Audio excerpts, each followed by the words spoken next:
A functionally immortal, 7-foot-tall, man-eating demon had just declared that me, Heather, scrawny and weird and terminally awkward, who'd probably be dead or in a mental hospital without serious help, an emotional cripple missing half my soul, twisted forever by a trip to the outer darkness, am a metaphorical reincarnation of her centuries-dead pseudo-incestual lover.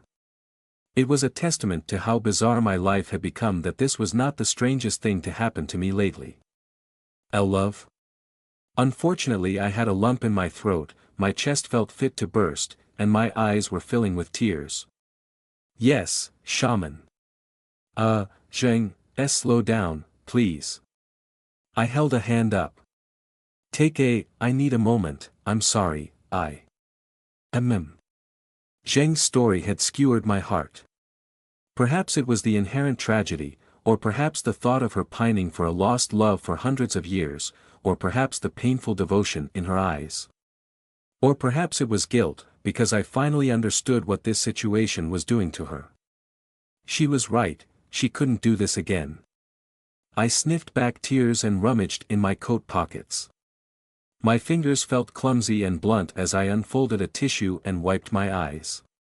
The woods around us rustled in the wind, punctuated by the occasional patter of fat raindrops falling from the leaves.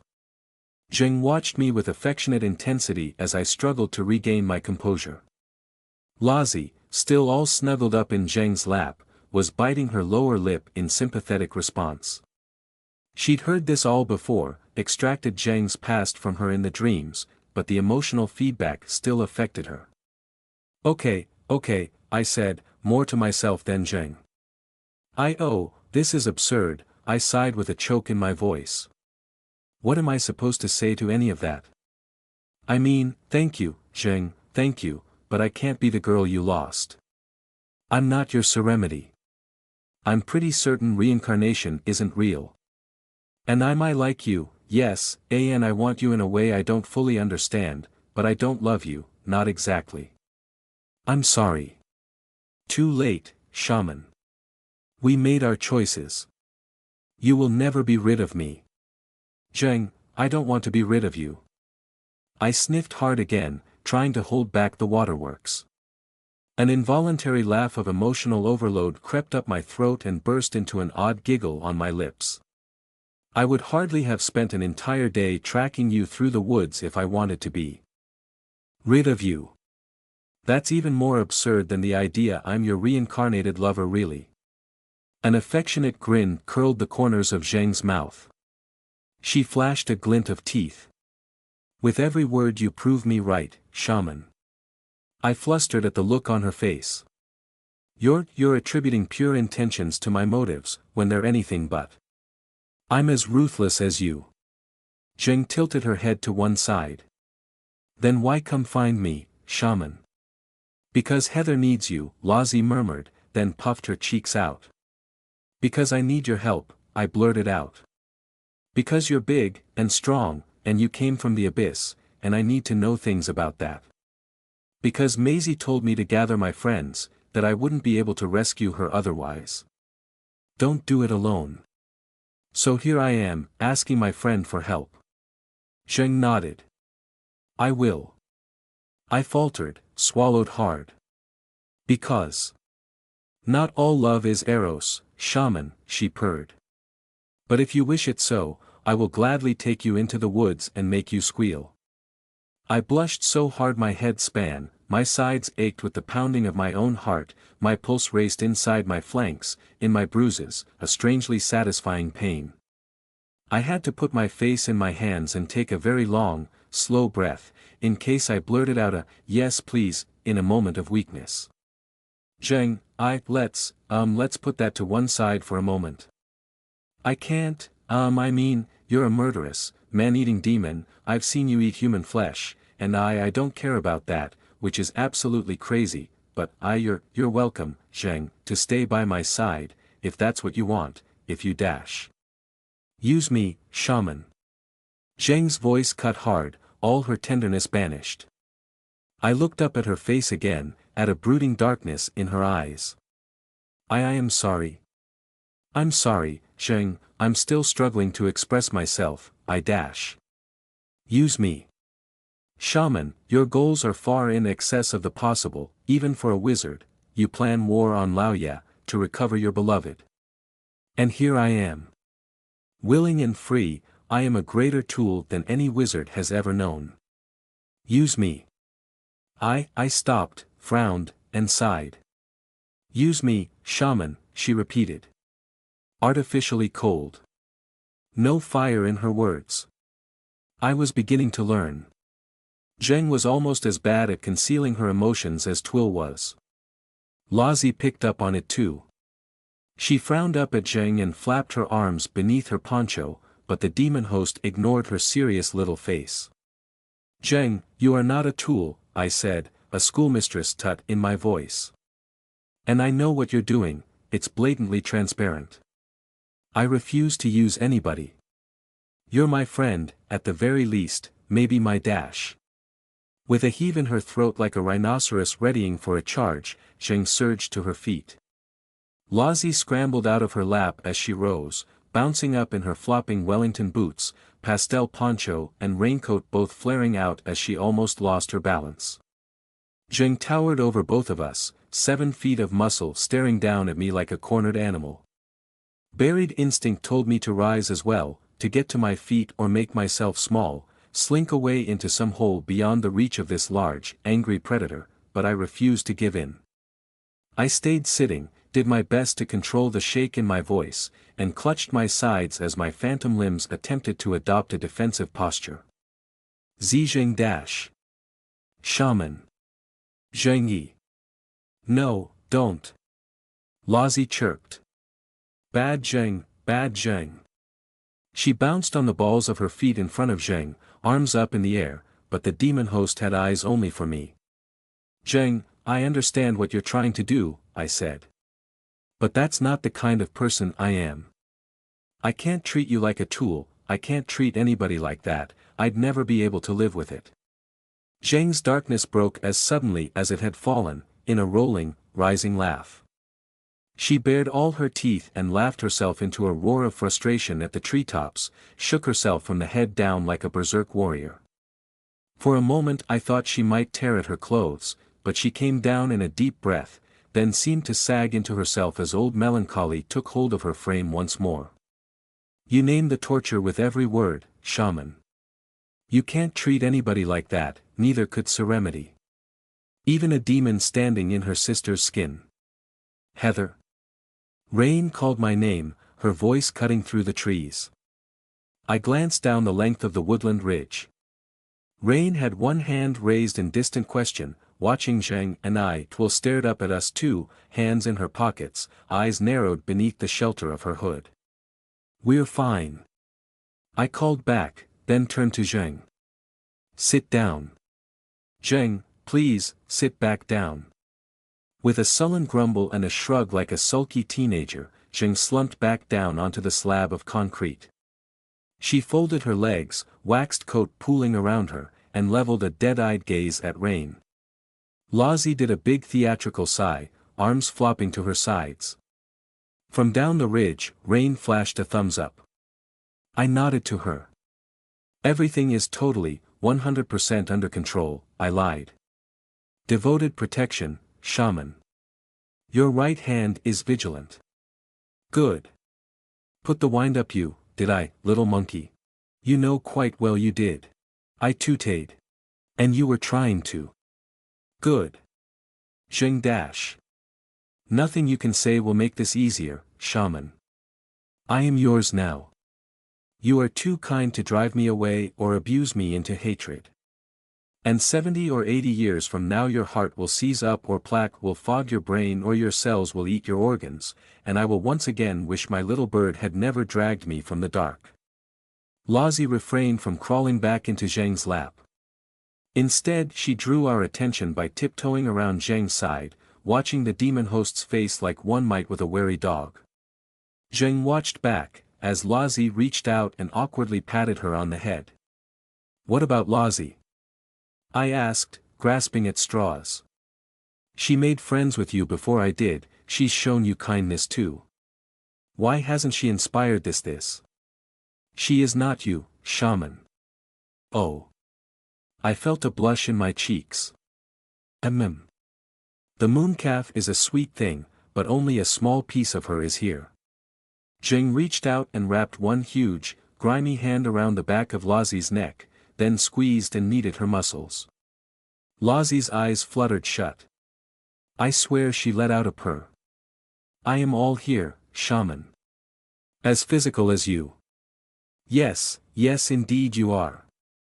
I sighed. That aspect of you is especially difficult to overlook. A glint of savage joy entered Zheng's eyes. You like that, shaman? I am sorry. As a woman you like. Zheng didn't actually move a single muscle, not that I could see, but a change passed through the air between us. It began in her eyes, a deep intensity of predatory intent that radiated throughout her entire body, the heavy weight of her chest beneath the ragged, filthy old jumper, the curve of her hips inside her jeans, the unseen ripple of her abdominal muscles. Why yes. Zheng, my goodness, don't dash. Zheng burst into laughter. I went bright red in the face, overheated and flushed, my heart fluttering in my chest like a bird trying to escape a cage. Lust was not appropriate right now, not after Zheng's story, after her pain, or was it? She certainly seemed to enjoy it. Horny zombie, Lassie stage whispered. I glanced back down the ridge, down toward Rain and Twill, certain in my gut that Rain would see me blushing and she'd know. She'd know I was getting turned on by another woman, and I knew that in her secret thoughts she would not be happy. Twill and her were still talking. She wasn't even looking at me. I don't dash, I managed, then paused and swallowed. I don't think Rain is comfortable with the idea of sharing me. I'm sorry, Zheng, but I can't hurt her, I won't, I dash. As if that matters, shaman. Zheng laughed. You monkeys, your need for neat solutions. Ha. A neat solution would rather nice right now, actually. You understand, shaman. This traps me more completely than any chains, more securely than any magic. Zheng, I can't dash, I swallowed, tried to stop my voice shaking. I can't be responsible for that, for your emotions, for you. I'm not in control of you. Why not leave? I raised one arm, with more courage than I thought I possessed, and pointed off into the darker depths of the wood, where the ridgeline vanished between the thicker, older trees. My throat tightened with awful guilt that I couldn't swallow away. Get up right now and walk away and forget about me. Do not be a fool, shaman, she rumbled. You plan war on Laoya. You prepare for the greatest fight I have ever seen. You are a beacon to all manner of tooth and claw, mage and monster. You will be lucky to make it to 30, let alone 80. Ha! You need more than your right hand to help you get there. A third time, shaman, you will never be rid of me. Zheng's voice grew thick with emotion. For a terrible moment, I thought she might cry. Was she even capable of that? Probably. I cannot do this again. To laugh with you is torture. I know, Zheng, I dash. No, monkey, you do not know. I do. Zheng turned a gaze of such displeasure on me that it made me shake inside. Lassie did a little flinch too, hopping backward 2 steps, her Wellington boots clacking against the concrete. I swallowed, but sat up straighter. When a decade ago I struggled to begin. The comparison made me feel dirty and vulnerable, like I was doing something forbidden, but I had nothing left with which to help. 10 years ago I lost my sister, my twin, my other half, when the I kidnapped us both. You know that much already. Zheng stared at me, slow and dark. I drew in a shuddering breath, and forced myself onward. I still don't feel like a real person without her. Despite my friends, despite Rain. Despite what I brought back from the abyss. I'm not a full person without Maisie. I'm just a shell, pretending. My throat tightened. We did everything together. We had separate beds, but we'd sleep together 6 out of 7 nights. Neither of us had school friends that weren't mutual. We touched constantly, she was the other half of my soul. And it hurts. It hurts all the time, more than I can put into words. Sometimes I seem like I'm alright, like I'm normal, but she's always there in back of my mind. In the mirror, when I look at myself. I have her face. Zheng tilted her head to one side. If I could reach into your mind, I continued. And God knows, maybe I can make hyperdimensional mathematics do that. But if I could remove your memories of serenity, would you have me do it? I drove memory away, Zheng growled, low and angry. Yes, but would you do it now? Would you forget her, forever? Zheng bared her teeth in a joyless grin, a rictus of conflicted pain. Because I would never forget Maisie, I said. That's what the doctors wanted me to do, what my parents wanted. I was meant to purge those memories, to discard her, not think about her, pretend I'd never had a sister I loved. Pretend she didn't exist. Forget, because the memories hurt me. I shook my head with old anger. Never. Never. I wouldn't trade my memories of Maisie for anything. The pain is worth what I had. I was not made for this, shaman. I was born in the dark, where such things do not exist. None of us were made for this. I almost shouted at her. Are experiences not worth anything if they're fleeting? I'll all lose Rain one day, eventually, maybe when we're old, I hope. Or she'll lose me first, more likely. I choked up a little as I said that. I'm skirting the edge of self-destruction all the time, I know that, both with hyperdimensional mathematics and what I'm doing to my body, but that doesn't mean she's willing to abandon me to avoid hurting herself. People die, Zheng, all the time, of disease or accident, it comes suddenly and there's no meaning to it, the meaning is in living, the bit that comes first. I swallowed hard, struggled to hold back tears, to keep my thoughts of Maisie at arm's length, if only I could finish what I was trying to say. When you lose somebody you love, you don't want to regret what you didn't do. Time you didn't spend with them. I choked back a sob, screwed my eyes shut, and took a deep breath. Lozzie's little footsteps crossed to me in a patter of rubber. She went to her knees and hugged me from the side, elbow in my chest, awkward and bony and exactly what I needed right now. I hugged her back with one arm. Spending life like that, like an animal, I said. Not having to feel like a person, it would be like, my throat tightened up. Almost couldn't admit it. Like deciding to take my medication. Like being back in the abyss. A terrible yearning. For freedom, for lack of care, for pure survival easier than living. And I get that, I forced myself to say. I get that because part of me wants it, wants to go back, wants to be like that again. But pain is the price we pay for being here. For getting to be a person.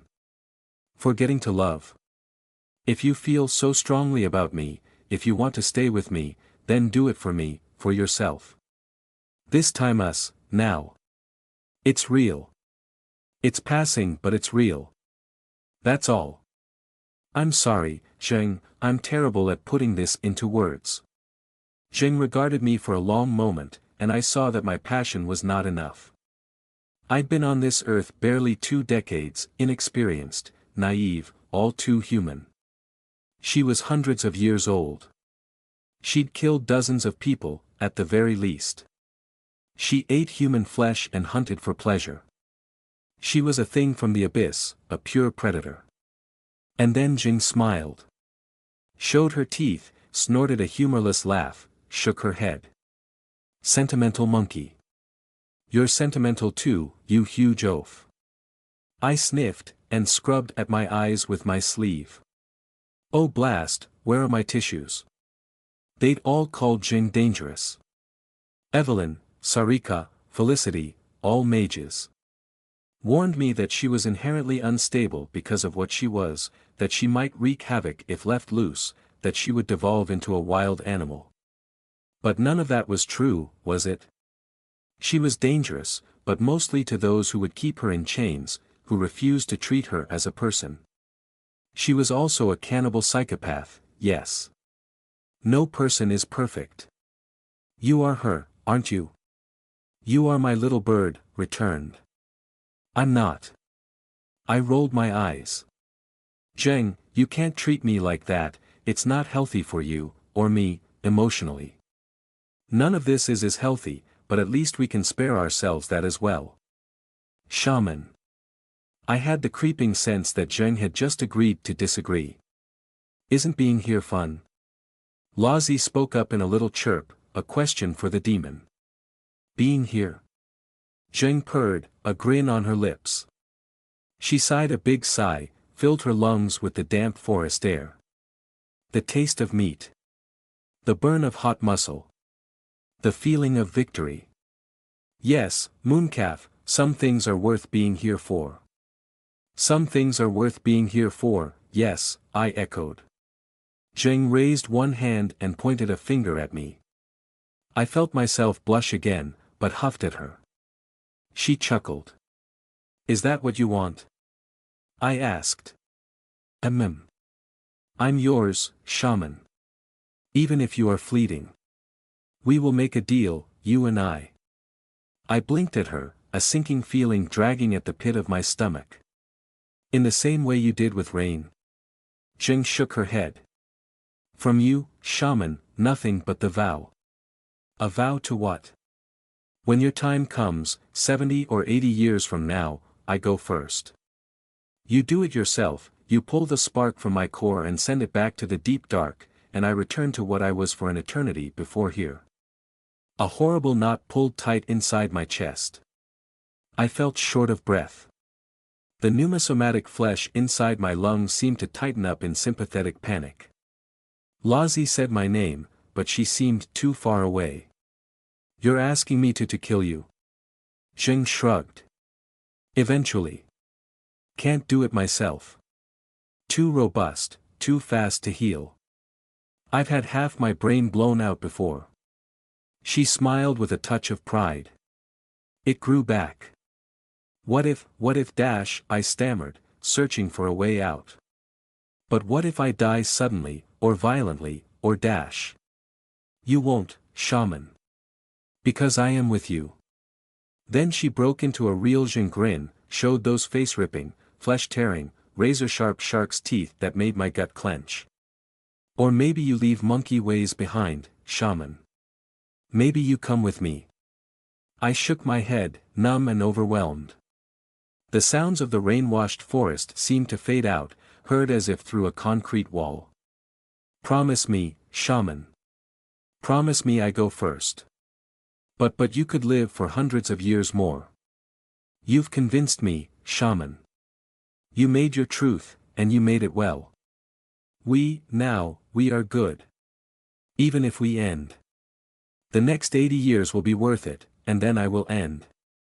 Same as you. Or not, in the abyss. I gaped at her, struggling to find my words. Zheng, I don't think I can kill you. God, I don't think I'm capable of that now, let alone if you decide to spend the next few decades with me. Zheng, I can't make that promise. It would be a lie. Your twin still lives. My blood went cold. What? Your twin still lives, Zheng repeated. Yes. Yes, I know that. Zheng, what are you trying to say? Zheng, no, Lazi murmured.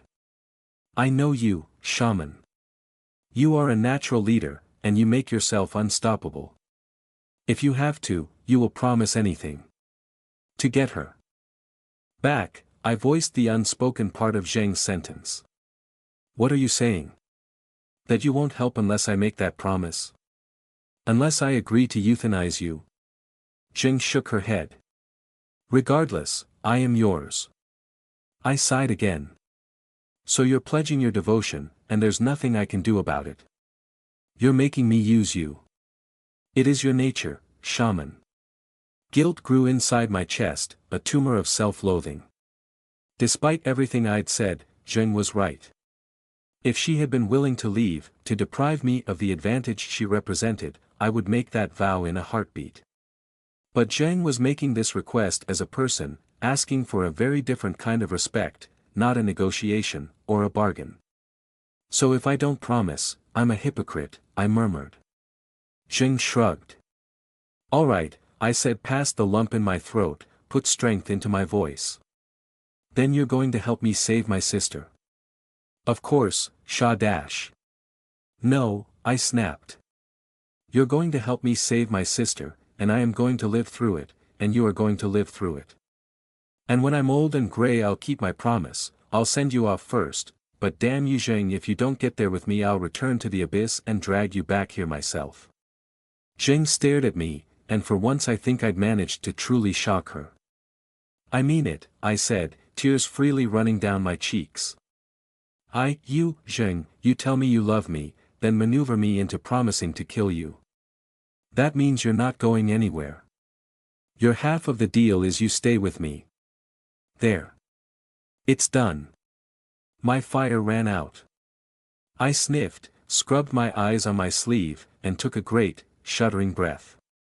Lozzie hugged me tight, and I screwed up my eyes.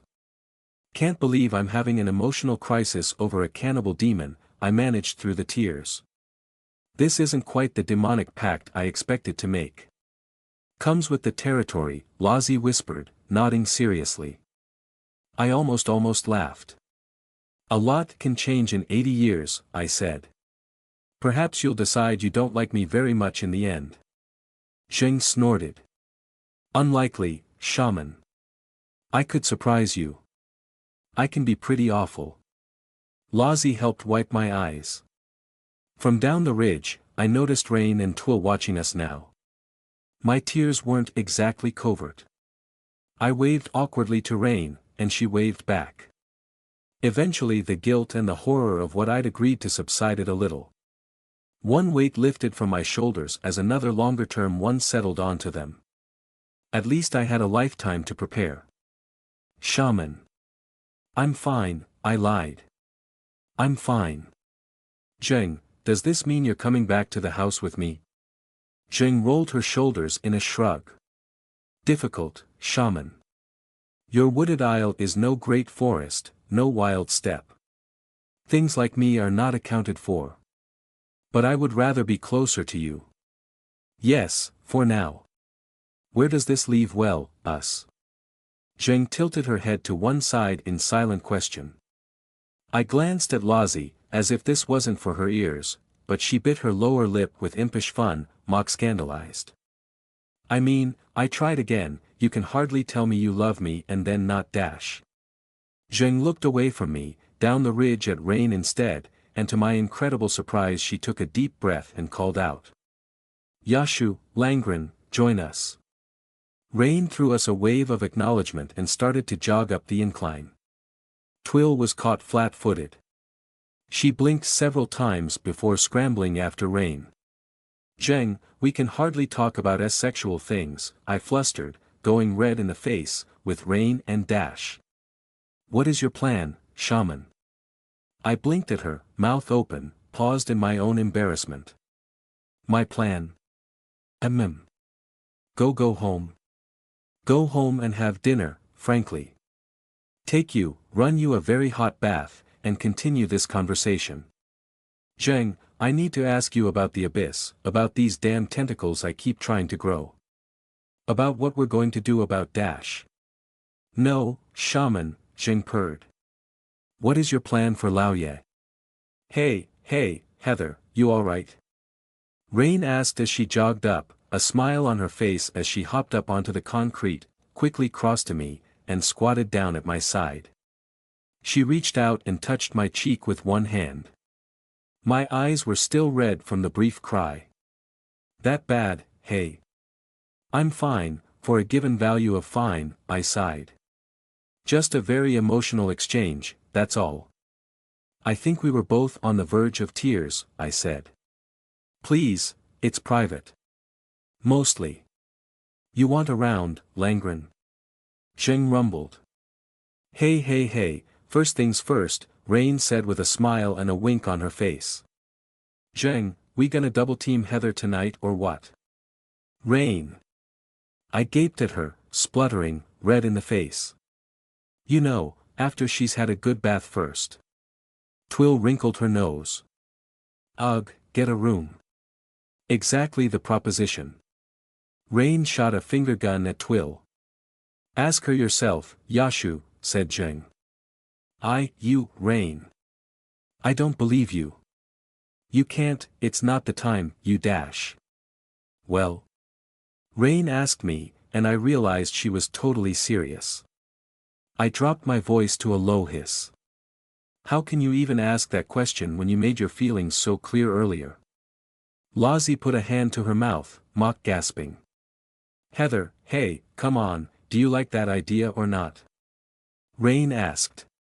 Yes, you blithering idiot. I whispered to her, blushing furiously. But also no.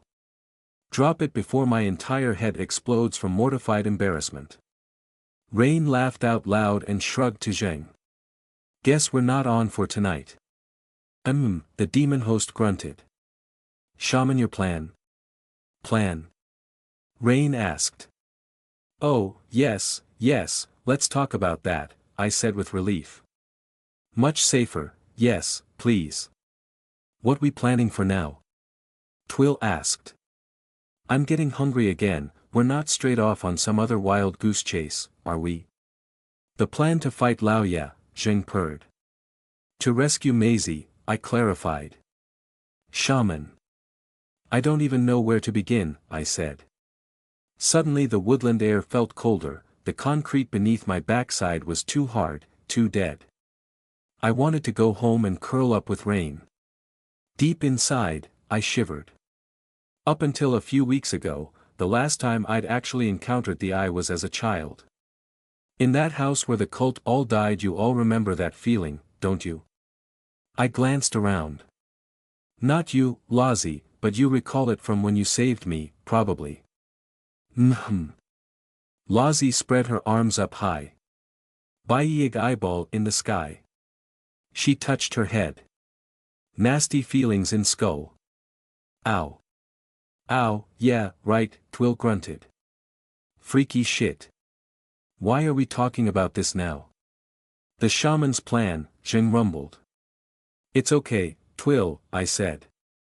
Zheng wants to know what she's getting herself into. Which isn't much, so far. As I was saying, in that house, and then earlier, when the puppet that looked like Lozzie took me back to Wonderland, I trailed off, at a loss, and when I spoke again my voice felt very small. I don't know how we're going to fight something like that. How I'm going to fight something like that. I thought maybe if I got good enough at hyperdimensional mathematics, I could stand up to it for a while, a moment at least, find the strength to pull Maisie from its grasp, but brain math led me to the abyss, and the abyss was a dead end, and it's turned me into, I gestured weakly at the current position of my phantom limbs, images that existed only in my own head, images none of the others could see. Not even Lozzie. For a few seconds, nobody said anything. Lozzie wobbled her head from side to side, aching to speak. Rain rubbed the back of my neck with one hand. Concrete plans, shaman, Zheng said eventually, not unkindly. Well dash. Nights. Lozzie burst out. Heather Heaths, you remember my night, don't you? Yes, Lozzie, of course I do. I smiled at her and shuddered inside at the memory of that thing she'd summoned to Wonderland. You said there's more, outside, and that's wonderful dash. Lots more. Dozens and dozens and they're all waiting, but I hope they didn't wander off or get bored because I've been gone for so long. They shouldn't though because I told them to stay put if I was anywhere else. Right. Okay. And that's wonderful, but that one I saw didn't last very long against the eye. What's this? Twill asked with a frown. Yeah, Lozzie said, face falling. It died. Melty. When she saved me from Wonderland, I explained, Lozzie had a helper. Something she made. It looked like a knight. Sort of. I didn't mention the thing that had been wearing the suit of Pneuma-somatic armor. That was a discussion for Lozzie and I alone, preferably when we finally met her other creations and I could ask her what on earth I'd seen. What does Lao Ye mean? Rain asked. Lord, Zheng purred. Great one, Khan. And what do you know about it? Zheng shrugged. Less than the shaman. It is a surface leviathan, born in the same place as I, bearing the logic of the deep dark, not a body like this. She raised a hand and made a fist. What would happen if we summoned the eye into a corpse, like a zombie? Twill asked. Evie would have a fit, for a start, I murmured. Kaboom, went Lozzie. Zheng just laughed, long and loud. Twill looked around as if we were all mad. Somehow I don't think that's possible, Twill, I said. Like squeezing a star into a matchbox. Extra tip.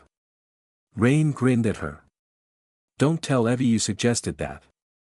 She'll belt you over the head. No she won't, Twill grumbled, a little red in the face. She doesn't do that.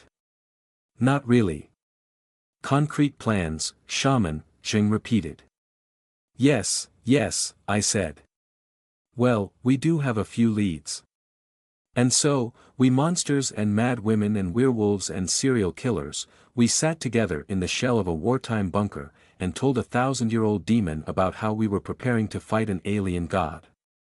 We told her about the plan to visit the library of Carcosa, for Evelyn to plunder it for knowledge, at which Zheng rumbled something unkind about wizards. I told her we still had the eye's minion trapped inside a vessel of clay, tentacles and all, rotting away in Evelyn's workshop, but with no way to truly interrogate the thing. We explained how Lozzie and I still couldn't get outside, and the hypothetical sources of that blockage, Alexander's ghost in Glasswick Tower, or Edward's offshoot cult daring in edging their way back into Sherrowford. I will eat that man's heart and shit into his rotting brains, Zheng rumbled. Agreed, Rain said. Well, personally I'll skip the eating and shitting parts. Twill grimaced. Ugh. You need a stronger stomach, Langren. Look, just because I'm a werewolf doesn't mean I have to eat raw meat, right? Yeah, she prefers fried chicken, Rain said with a smirk. Don't say that like it's something bad. More civilized than you. You are not more civilized than Rain, I sighed. Say that again when you manage to tell Evelyn how you feel. Lozzie giggled. Rain shook her head. Zheng didn't care.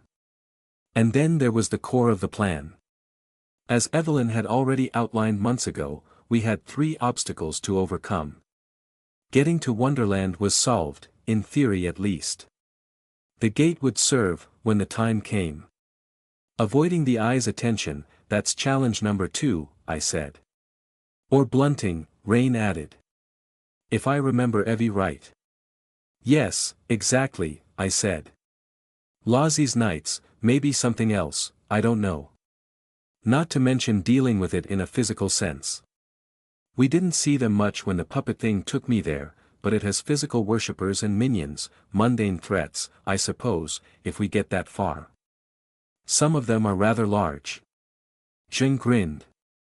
Her intent was plain. Yeah, that's what you're for, brick shithouse. Fighting stuff, Twill said. Me too.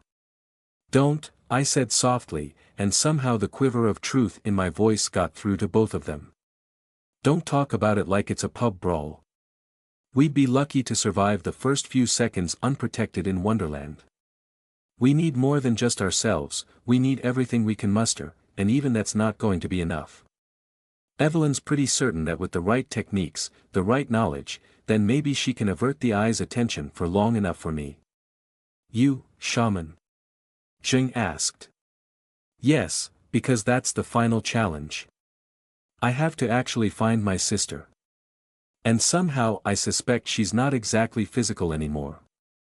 Sarika's experience taught me that. The wizard, Zheng rumbled. Still alive, Don't you dare, Rain said softly, with a subtle smile and a quirk of her eyebrows. Protecting the wizard, Yashu? Zheng purred at her, low and dangerous. No, Don't, I huffed. Please, not now. We have enough to deal with already, without you breaking into Sherriford General Hospital to murder a patient. Trust me, Zheng, Sarika isn't a threat to anybody anymore. She's a shell of the person she was. My point is the lesson is Sarika was partially entangled with the eye itself, but only for a few hours. I pulled her out, but it took everything I had, and made me cast off being human. I came back, eventually, yes, but I shrugged. My sister, she's been in Wonderland for over 10 years now. Yeah, like, a lot more difficult, right? Twill said into the ensuing silence. Rain gave her a bit of a look. So that's the plan, I said, struggling to keep my voice from breaking. I'm supposed to become strong enough, skilled enough at hyperdimensional mathematics to fight an alien god with my mind, and pull my sister free. You believe it impossible, Zheng purred. Nothing's impossible, said Rain, softly, but with such confidence that she stopped me from breaking into tears again. Talking about this is going to make me cry for a second time today, I said, thick-voiced. I wiped my eyes on the back of my hand. Embrace what you brought back, shaman. I tried that. All I managed was to nearly kill myself by growing tentacles out of spirit matter. I tore a lung open and I almost bled to death. I patched her. Lozzie chirped. Like a spare tire. I rubbed my chest, over the spot where Lozzie's Pneuma-somatic replacement flesh still stretched and flexed with every breath. Yes, she did. They were very cool tentacles though, Rain said. Rainbow strobing. Ha, Zheng grunted, but shook her head. Try again, shaman. Oh, that's easy for you to say, you heal broken legs in minutes. I almost died. You won't. Let's not encourage her to try the tentacles again, hey. Rain said. Sort of hoped you might be able to provide some input, Zheng. That is my input, Zheng purred. Lao Ye is not pure thought. It is thought made flesh, expressed in flesh, brought into flesh. To learn, you must be like it. You must make thought flesh, and flesh, thought. Ew, said Twill. No, that does make some sense, I said slowly. To be like it. Heather. Rain said my name. So if I want to contend with the eye, I have to keep risking ripping myself apart. I nodded, sighed, and shrugged in weary resignation. I suppose I do need to break out the biology textbooks after all. I'm lucky I have access to a university library. No shortcuts, ever. Story of my life. Can't we go home yet? Twill grunted. You 2V worked out whatever your thing is, right? Yes, I sighed. I think we should all go home. Zheng, you are coming, aren't you? Zheng rumbled, and stood up and up to her full height where she rolled her neck and cracked her joints. Yes, shaman. For now. You even housebroken? Twill asked her. Zheng shot her a nasty, toothy grin, as Rain helped me to my feet as well, my arm linked through hers. Lozzie bounced up in her Wellington boots and attached herself to my other side, hard enough to send a minor shock wave of shuddering through my bruised flank, but I didn't mind. For once, I felt like everything was going at least roughly according to plan. I'd had to make some hard promises to get here, and my life, not to mention my heart, was as confusing as ever, but we were making progress. Finally. Want to find out, Langren? Rain laughed. Put her out to hunt. Like a house cat. Sheep. Zheng purred and went very, very still indeed. The bottom dropped out of my stomach. Ice ran through my veins. Rain sensed it too, suddenly alert. Lozzie made a little, oh, face. Yeah, for sheep. Twill frowned in confusion, the only one of us not yet following. Up in that field, like that way? Or that way? Sense of direction is screwed in here. I know the field, Langren, Zheng purred. I ate there. Yeah, and you ate a lot, you dash. Zheng. Rain said.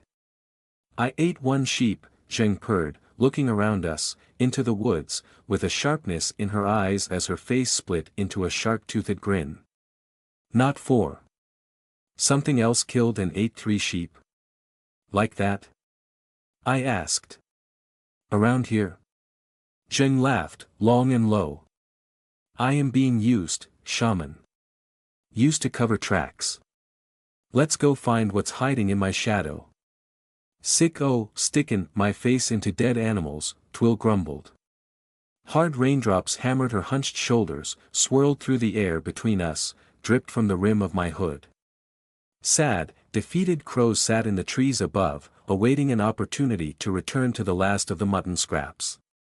Twill straightened up from the jumble of red-streaked sheep bones which poked up from the blood-stained grass and mud, and turned a hood-shadowed, scrunch-faced frown on the rest of us. There's nout here. Try again, Rain said from inside the depths of her own hood. Rain, I think she's right, I spoke up through slowly numbing lips. We're getting soaked. We need to go home.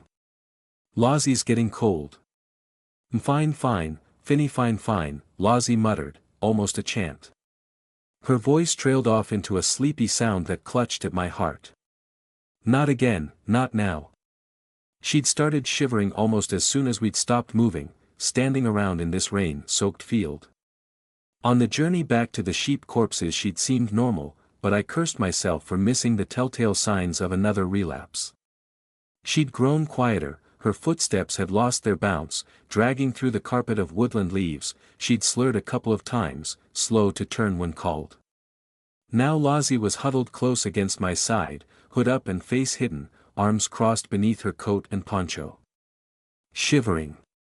She felt so small. I hugged her tighter, but her teeth went on chattering. I wasn't faring much better. Pelted by the rain, struggling not to shiver, fighting an urge to hunch up and move as little as possible. My coat had held up until we braved the open sky, but now my hoodie felt damp at the neck and shoulder seams. I'll crank the heating to full once we get back to the car, promise, Rain said, then turned back to Twill. Sure you didn't miss something? Anything? Tracks even? Nothing here but her. Twill nodded at the only one of us who seemed to be enjoying the storm. Zheng stood tall, face upturned to the roiling sky, eyes closed in pleasure. Rainwater had slicked her greasy hair back across her scalp and forehead, soaked her old ragged jeans and jumper until they hung off her like sheets of water themselves. She was drenched to the bone and didn't care. This is gonna sound like a crazy question, Rain said with a knowing smirk, but could foxes have done this? Twill squinted at her like she was an idiot. Humor me, Rain added. Rain glanced along the tree line. She wet her lips with a dart of her tongue. Escaped big cat, maybe. Pfft, what, Sherrowford's own beast of Bodmin Moor. Rain shrugged. Why not? I'd smell it, duh. Big cat scented be all over the kills. Twill huffed, crossed her arms, and hunched her shoulders against the driving rain. This is some other shit. Rain hummed in agreement, nodding slowly, staring off into the forest gloom. Beyond the open field. Our shit. Lozzie is getting cold, and sleepy, I said, my voice harder than I wanted. I'm getting cold. None of us except maybe Zheng can do anything useful in all this rain. We need to go back to the car, and go home. Now. For a second, Rain didn't react. I felt my patience fraying, was about to explode at her, snap her name, then I realized what she was doing. Without moving her hood so as to maintain the illusion of staring into the woods, in the corner of her eye, Rain was watching Zheng. In a split second of judgment, the right hand assessed the left. Then Rain turned to me and broke into a grin, all confidence. Right you are, Heather. Give Lozzie here, I'll carry her to the car. We'll crank up the heat and drive straight dash.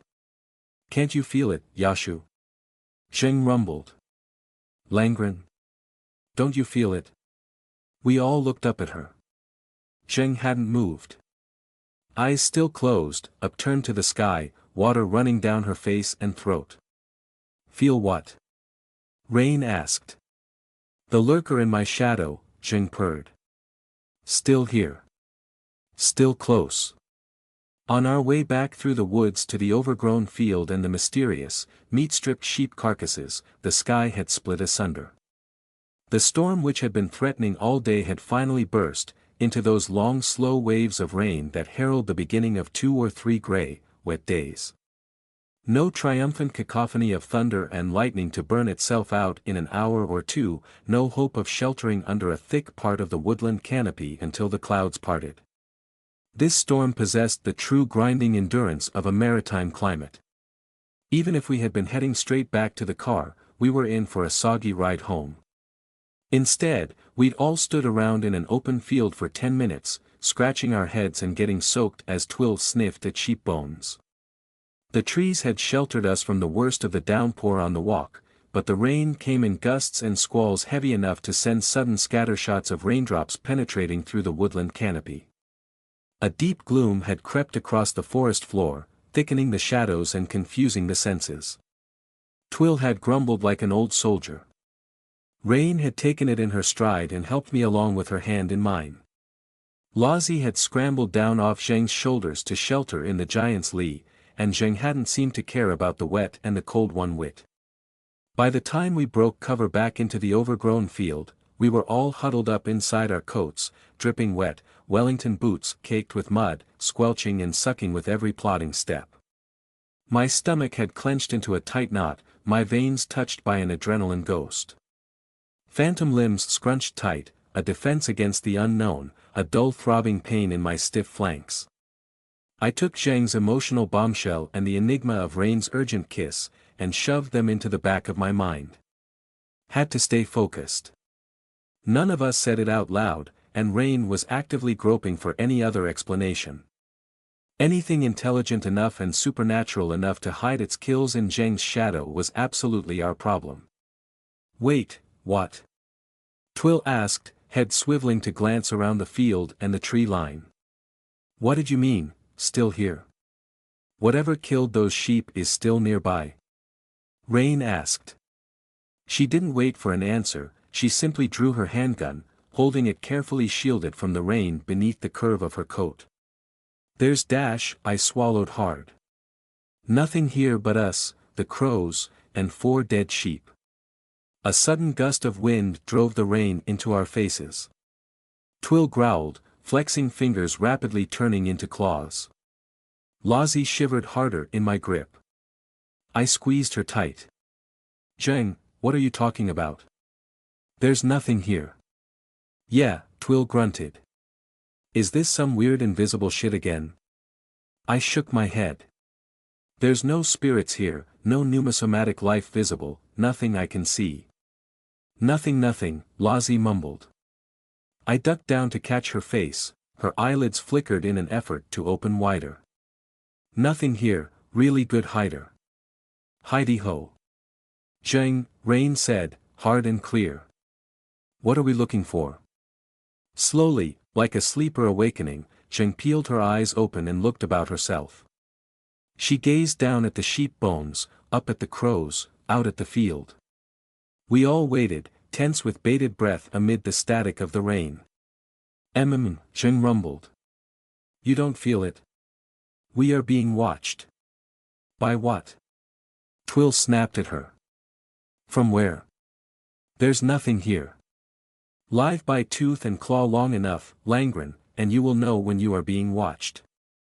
It is close. Very close. Her lips split into that awful, shark-toothed grin. What is it? Rain asked.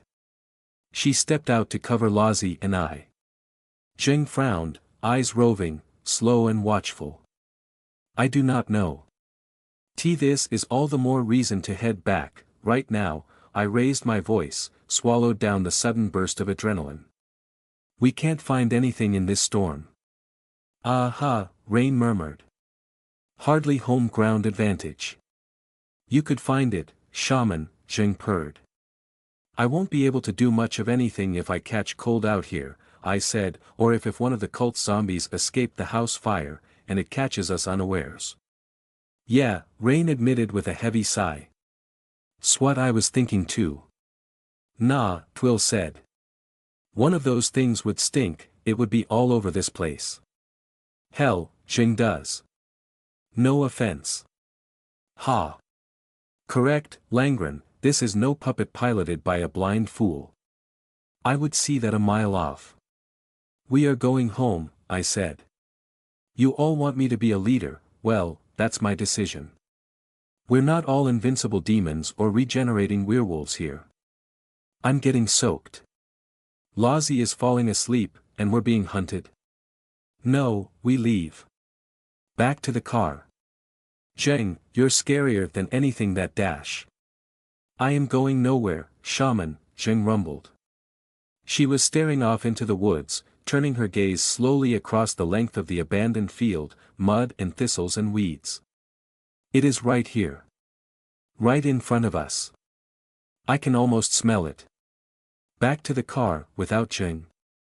Rain murmured, then shook her head gently. Twill winced. I shivered, squeezed my eyes shut. Oh, for God's sake, Zheng, I'm not leaving you in the woods again, I said. There's nothing here. Zheng turned on me, baring her teeth in a display of frustration. I almost flinched out of my skin. Rain twitched, but managed to resist the urge to point her gun at the giant demon host. There is, shaman. Lingering. Watching us. Hiding. She tilted her head away, as if listening. You should be able to smell this, shaman. Use what you brought back. A block of ice settled in the pit of my stomach. What? Zheng, now isn't the time for dash. It is all around us.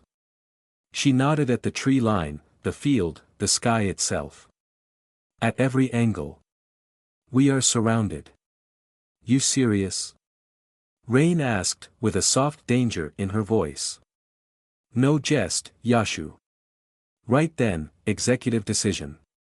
The command in Rain's voice left no room for argument, a familiar thrill ran down my spine. She tucked her gun away and pointed to the far end of the old field, at the tumble-down barn we'd passed on the way to find Zheng. It stood there amid the streaming rain, indistinct behind a veil of water. We can have this argument in the dry, Rain said. C'mere Heather, gimme Lozzie. Good, yes, I said. Yes, good idea. Lozzie grumbled like a sleepy child as we peeled her out of my grip. Clods of wet mud fell from her Wellington boots as Rain hoisted her into the air, Princess Carrie style. You stick right by me, Heather, said Rain, throwing me a wink and a follow-me sideways jerk of the head. I nodded, almost blushing. Not a step behind. Twill, you cover Heather. Zheng. I turned back. Zheng, please, at least follow us to the barn. Go along, monkeys. We hurried across the field on sucking mud and slippery grass. Lozzie mumbled sleepy sounds into Rain's shoulder. Zheng stalked backward away from the sheep bones, following us at a distance. The tumble-down old barn loomed larger as we approached, a bigger structure than it had seemed from all the way across the field. Overlapping boards formed the walls, painted black many years ago, pitted and rotted at the corners from decades of woodland weather. The entire structure leaned to one side. Cracked tile roofing streamed with rainwater, pooling in puddles and ruts which ringed the dirty concrete foundation. A dark slit peered at us from the barn side, where a 15-foot-tall swing door sat forever jammed in place by collapsed hinges as thick around as my wrist. You think that structure is safe?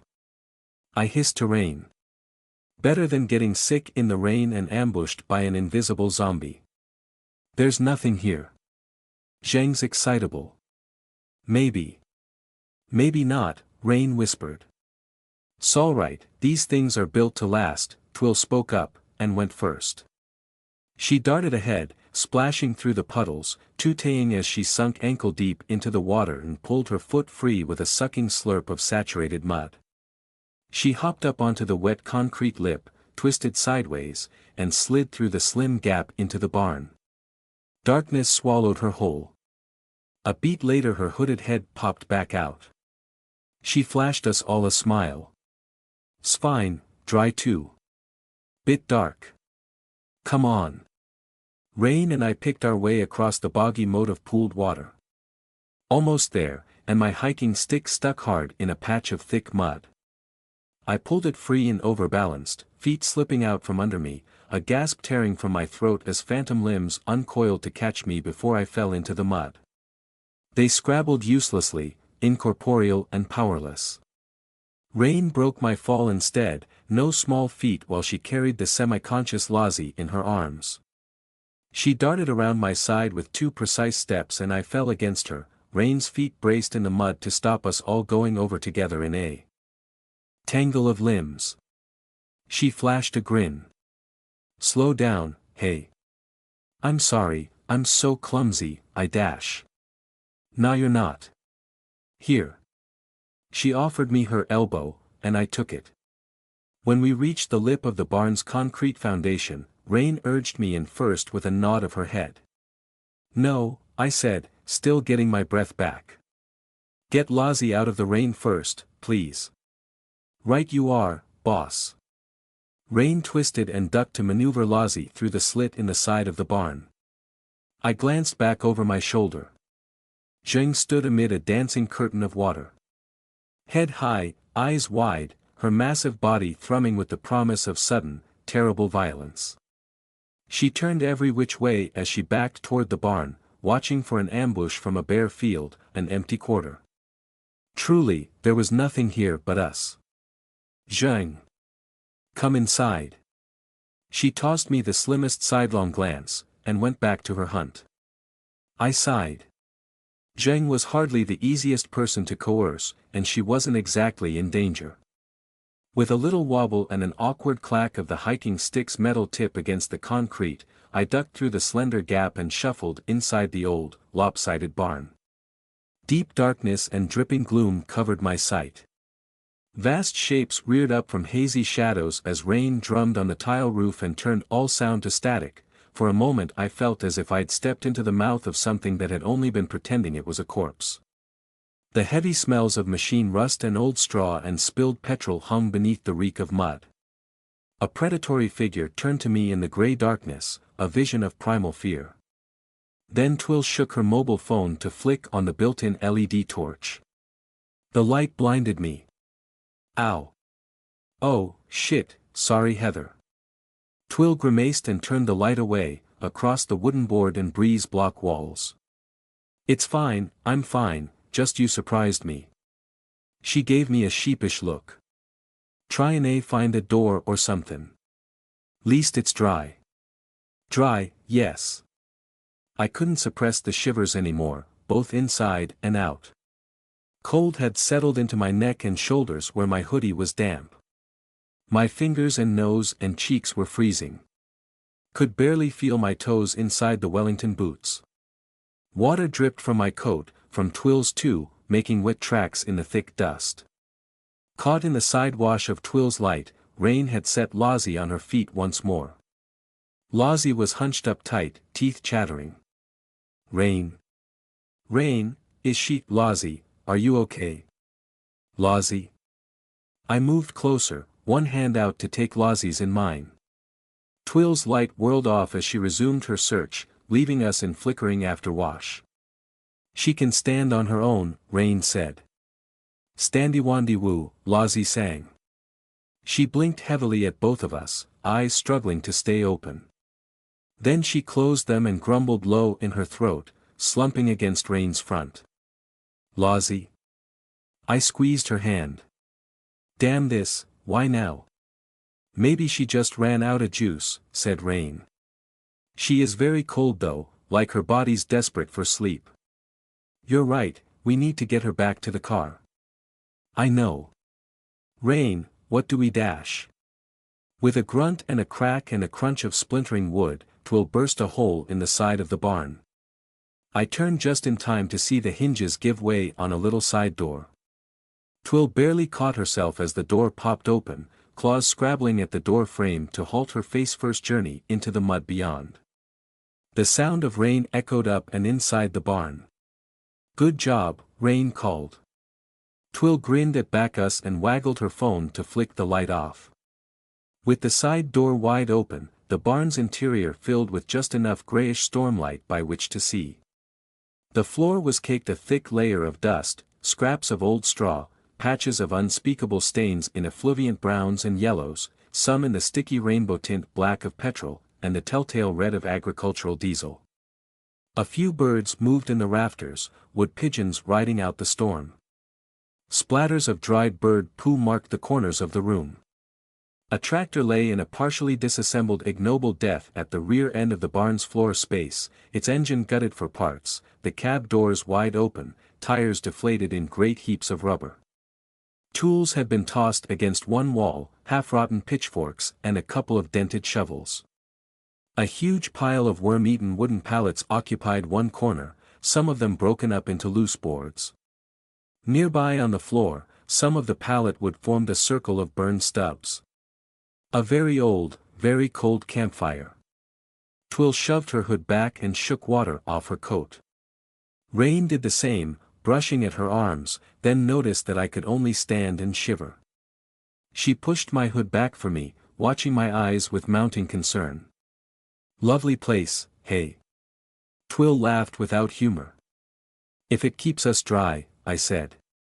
Rain looked very pointedly at the burnt-out campfire in the middle of the concrete floor. "Hey Twill, you thinking what I'm thinking?" "What?" Zheng chose that exact moment to join us. She had to duck low as she maneuvered her massive frame through the slender gap in the side of the barn. She straightened up with a stony look on her face, dripping water from her sodden clothing, hair plastered to her scalp. Twill stared at her. "Langren?" "Ha!" Zheng allowed herself a flash of teeth. "Hey, heads up zombie girl," Rain said. She nodded sideways at me and Lozzie. "We can't stay here long without warming these two up." "Me too, to be honest." "Decision, now, or I'll make it." Zheng purred a curious sound. "What ails the mooncalf?" "She freezing cold and falling asleep, and we can't stop that." "She's not meant to be here," I said to Zheng. "In this dimension, our reality. We fixed it before, sort of, but I didn't think she'd suffer it again so soon." "Maybe it's just an episode," Rain said. "Maybe she'll come round. Heather, we're all here with her, and we're not gonna let anything happen to her." I nodded, my guts churning. "Yes, okay. Okay, Rain, I just worry about Dash." "Healthy," Lozzie suddenly burbled, eyes heavy with unnatural exhaustion. "I'm fine, fine. Just need a snap." "A nap." "Snap nap. Don't need outside for a week more." "Two double." Nod nod went Lozzie's sleepy head. She sniffed twice, then sneezed into her hand.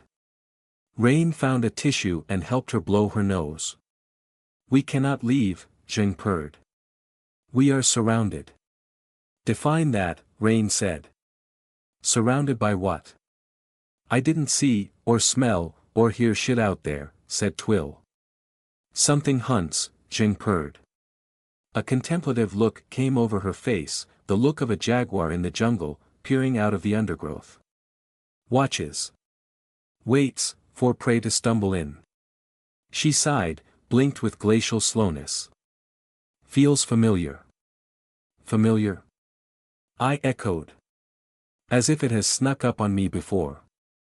"This slowness, this clumsy lack of concealment." "Pretty well concealed if we can't see the thing," Twill scoffed. "Obvious to a predator's senses, Langren." "But what is it?" Rain asked. Zheng shrugged. "How do we find out?" I said. Zheng stared at me, paused in a moment of deep thought, then turned away to stare out of the small side door Twill had smashed open, at the distant tree line. "It was not present when I butchered and ate that mutton," she purred, soft and curious. It has slid here since. Invisible. Incorporeal. Can't you feel it, shaman? I shook my head. Should I be able to? Probably. You can do anything, shaman. What happens if we just walk out? Rain asked. We were here before, we walked into the forest to find you. Zheng rolled her shoulders in a shrug. I don't know, Yashu. Are you willing to risk the shaman? Rain glanced at me, then down at Lazi.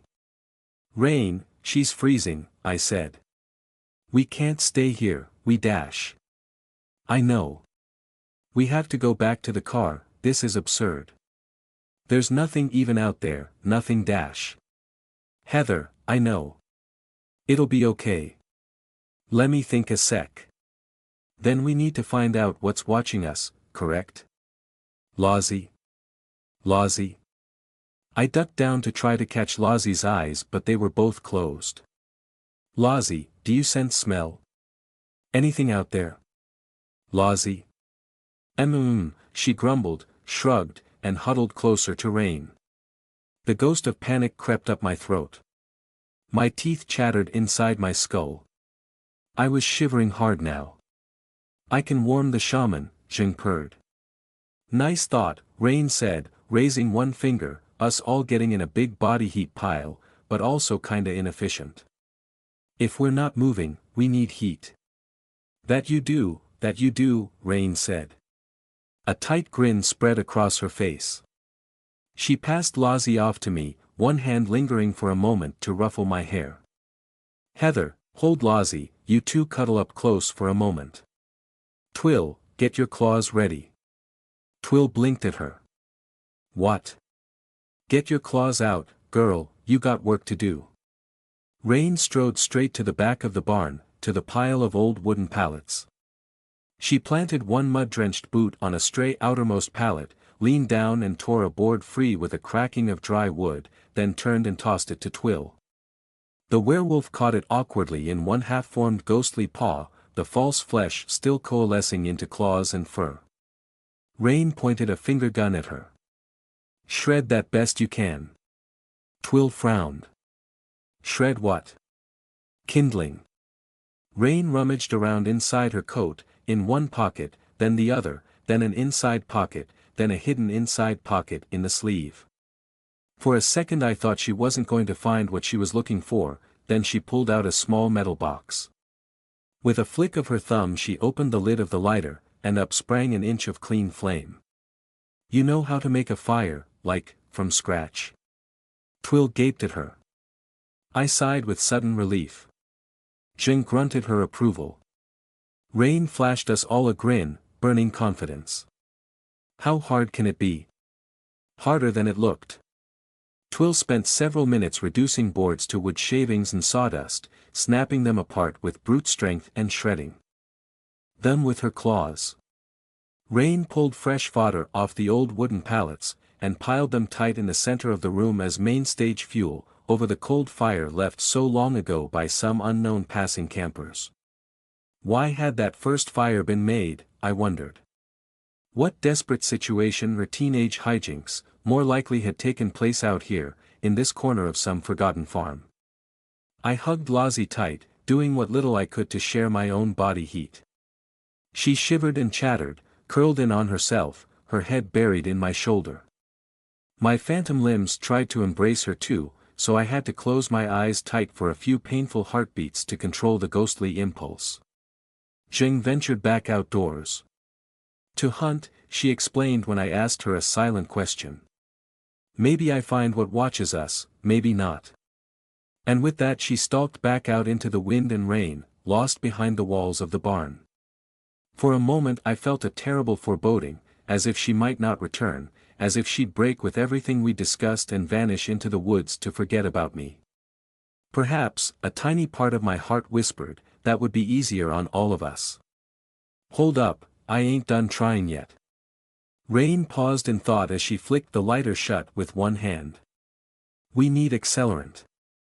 Her eyes wandered over to the gutted tractor. Petrol? I asked through chattering teeth. Rain, that's so dangerous. Yeah, nah. That thing's been sat there for too long, anything in the tank'll be long evaporated. Twill suddenly jerked. Ah. Ah. She bent down and scrabbled at the floor, then held out a few scraps of old straw, fallen off the back of some long-forgotten tractor-trailer. Very old straw. Very dry straw. Yeah. Rain lit up. Brilliant, get as much as you can. 30 seconds later Rain had a sizable handful of straw stubs. She flicked her lighter on. We all held our collective breath. Even Lozzie had her eyes open, heavy-lidded and thick with sleep, as Rain touched the flame to the end of the bundle. The straw caught instantly in a flutter of orange and yellow. Quickly, no time to lose, she went to one knee and nestled the bundle into the shredded curls and chips of wood, and shoved the whole lot beneath the unlit fire. The kindling smoldered for long moments, and it seemed as if the straw might burn out before anything else caught, but caught it did. The flames grew, consumed more of the shredded wood down to blackened crisps. Twill shoved more inside. The larger pieces began to catch too, flames licking the darkness as the air filled with little crackles and pops. I watched, fascinated, taken beyond this bizarre situation for a moment by the primal experience of a growing fire. A slow wave of warmth washed over me. Strange shadows danced on the barn's walls. Ray Mears, eat your heart out. Rain hooped. Twill puffed out a sigh and grinned like a loon. She held up a hand for Rain. Eh. Eh. Up top. Rain high-fived her. Thank you, both of you, I managed though the relief. I can't believe we ended up needing to build a fire, this has been absurd. The woods are terrifying. Hey, it ain't the woods, Twill said. It's the spooky shit following us around. Nah, it's the woods. Rain smirked. Screw the woods. They suck. Twill rolled her eyes, but she was still smiling. Getting warm and dry wasn't as easy as simply pulling up a seat at the fire. The ground was far too filthy to sit down. Twill dragged a pair of intact pallets over so we had some buffer, however minor, between our backsides and the cold concrete. Rain sat Lozzie down at a comfortable distance from the crackling flames and peeled her out of her coat and damp poncho.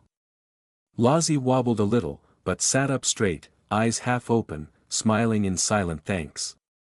Rain shook the coat out and held the poncho up before the fire to dry and warm it, before helping Lozzie squeeze it back over her head and tuck herself up tight. You too, Heather. Let's dry the hoodie before you get it back on. I submitted to Rain's tender attentions in turn, with Lozzie leaning on my shoulder, her eyes slipping closed as we perched on the pallet together. The warmth was wonderful, but oddly uncomfortable too. Damp patches lingered, and the cold lurked at our backs, not even held at bay by the walls and roof. I still desperately wanted to get home. Twill crossed to the door to peer out into the murk, a tut on her teeth. Still running around out there. Zheng. You can see her? I asked. Yeah. Sniffing about. Twill scuffed her feet along the floor back to the fire, hands in her pockets. She really thinks there's something out there. I believe her, Rain said, holding my hoodie up to dry the shoulders and neck. I had trouble keeping my eyes open, the heat of the fire was so soothing, despite the odd smells in the barn and my worries for Lozzie. But Twill's next words woke me all the way up. Twill winced. Lilbun? Rain asked. Don't think so. Eddie boy would only hit us if he was sure he wouldn't miss. This? Seems too random. Nobody but Evie and the others even know we're out here. What would be the point in a weird trap like this? Why the sheep? Rain, be a dear, I said softly. Call Evie to check everything is all right at home. Please. Rain paused for a beat. Twill ducked her head to hide her obvious blush. Sure thing, Rain said. She pulled out her own phone. Wehi, 2 bars. Oh, signal. Score. She dialed for Evelyn. A handful of seconds seemed to stretch forever, in the flickering, rain-soaked gloom around that makeshift campfire. 3 seconds was too long for me. 5 seconds and I thought Twill was going to bite off one of her own fingers. Then the call connected, and we all heard a faint "What is it?" "What happened?" from the other end of the phone, unmistakably Evelyn. Twill blew out a huge sigh of relief. "Suddenly me," Rain said down the phone. She winked at Twill. "Ran into something weird. Not an emergency, but yeah. Yeah. Yeah, Zheng was fine. We played a game, tell you all about it later, but, you, Evie, hey, listen for a sec, here, something odd's come up." Rain quickly outlined the situation. No, course not, I know there's not much you can do from there, just making sure, yeah. Yeah, you know, Twill was worried about you. Rain. Twill hissed, blushing beetroot red. Rain laughed. Yeah, sure thing, Evie. Keep her alert, keep an eye on the front door, but I'm thinking this isn't related. We'll see you later. Stay safe. Rain signed off with a huge, shit-eating grin at Twill. Did you have to dash? Twill said. I mean, you, arg. If you won't do it, we'll do it for you, eventually, I said. And you know that won't impress Evelyn very much. Yeah, don't rush me. Twill glowered into the dancing fire. Home front's fine, said Rain. Nothing's up. Evie's got Preem on watch in the front room. There's nothing even out there, Twill threw a wave at the field beyond the barn's walls. This is bullshit. A moment of silence descended, lost in the static of rain on the roof tiles and the crackle of the fire. My head felt fuzzy and slow in the raw heat, my muscles melted buttery smooth by the warm hoodie Rain helped tug back over my head. Lozzie breathed softly against my side, head tucked into my shoulder, no longer shivering. Her eyes fluttered open now and again. Never sat by a campfire before, I muttered. School, huh? Twill said. Used to do it a lot with family. All we're going on here is Zheng's hunch, I sighed, confronting the concern in my heart. I tried to sit up straighter, blink myself into alertness. Twill, you could be right. I trust her on this, Rain said, dead serious. We made a promise, about your safety. Yes, but Zheng's not the most emotionally stable person. You think she's making it up? Rain asked, and it wasn't a rhetorical question. The way she looked at me, face sidelit by the fire as she settled down on the other pallet, made it clear she wanted to know the truth, what I really felt. I'm not sure, I admitted. It's not impossible, I think, maybe. Maybe? She's not even human, said Twill. Neither are you, I warned. And that has nothing to do with it. You think she'd deceive you like this? Rain asked.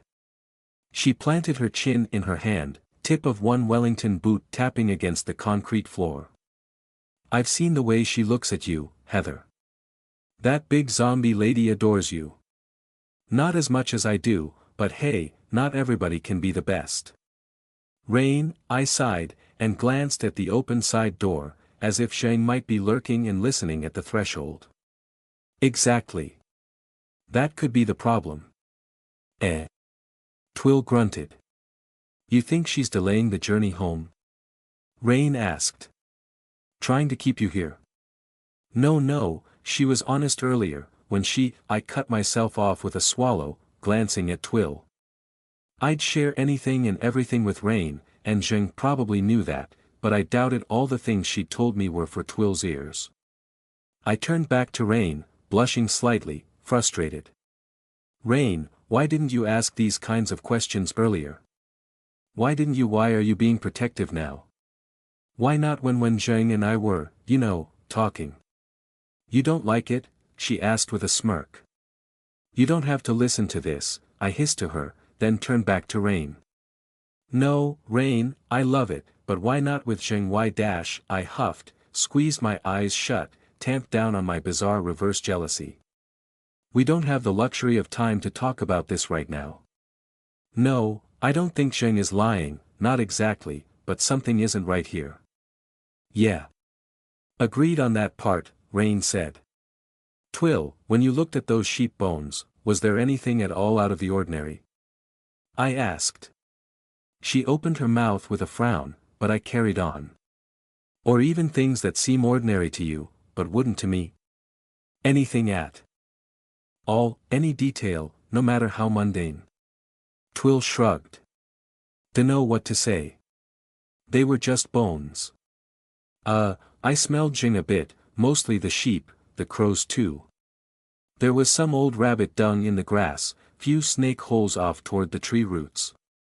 What about the bones themselves? Could you see? I don't know, tooth marks? Nah, not really. Stripped. Like, totally sucked clean, most of them. Whatever it was eating a lot. More than fit in a regular stomach, you know. Multiple attackers? Rain asked. Maybe that's why the brick shithouse thinks we're surrounded, Twill said. The brick shithouse would find and kill any number of watchers, Zheng rumbled from the doorway, ducking through in a sudden squall of rain, dripping all over the floor again. If they could be seen. Nothing? Rain asked. Zheng shook her head. We can't stay here all bloody night, Twill said. She glanced at her phone. I'm gonna miss Bake-Off if I'm not careful. That wasn't in the deal. Slots feeding, Lozzie mumbled. I turned and found her trying to talk to me, slurring her words, struggling to keep her eyes open. Feeding. Big feed, F big growing. Byeeg. Lozzie. What's feeding? Suddenly Lozzie took a deep breath, filling her lungs as her consciousness surged. She blinked hard, putting in every ounce of effort she could muster into forcing herself awake. She stared at me, eyes wide. It's fine. Heather, it's fine, you just need to go say hi, she chirped at me. She'll recognize you whatever state she's in, I promise. She'd never attack anybody close to you, never ever. Lozzie's eyes wavered as she barreled ahead. One eyelid twitched with the effort of staying awake. I didn't even know she could eat meat, and that's so weird. It's not like it's supposed to happen, but there's a mess no precedent, see.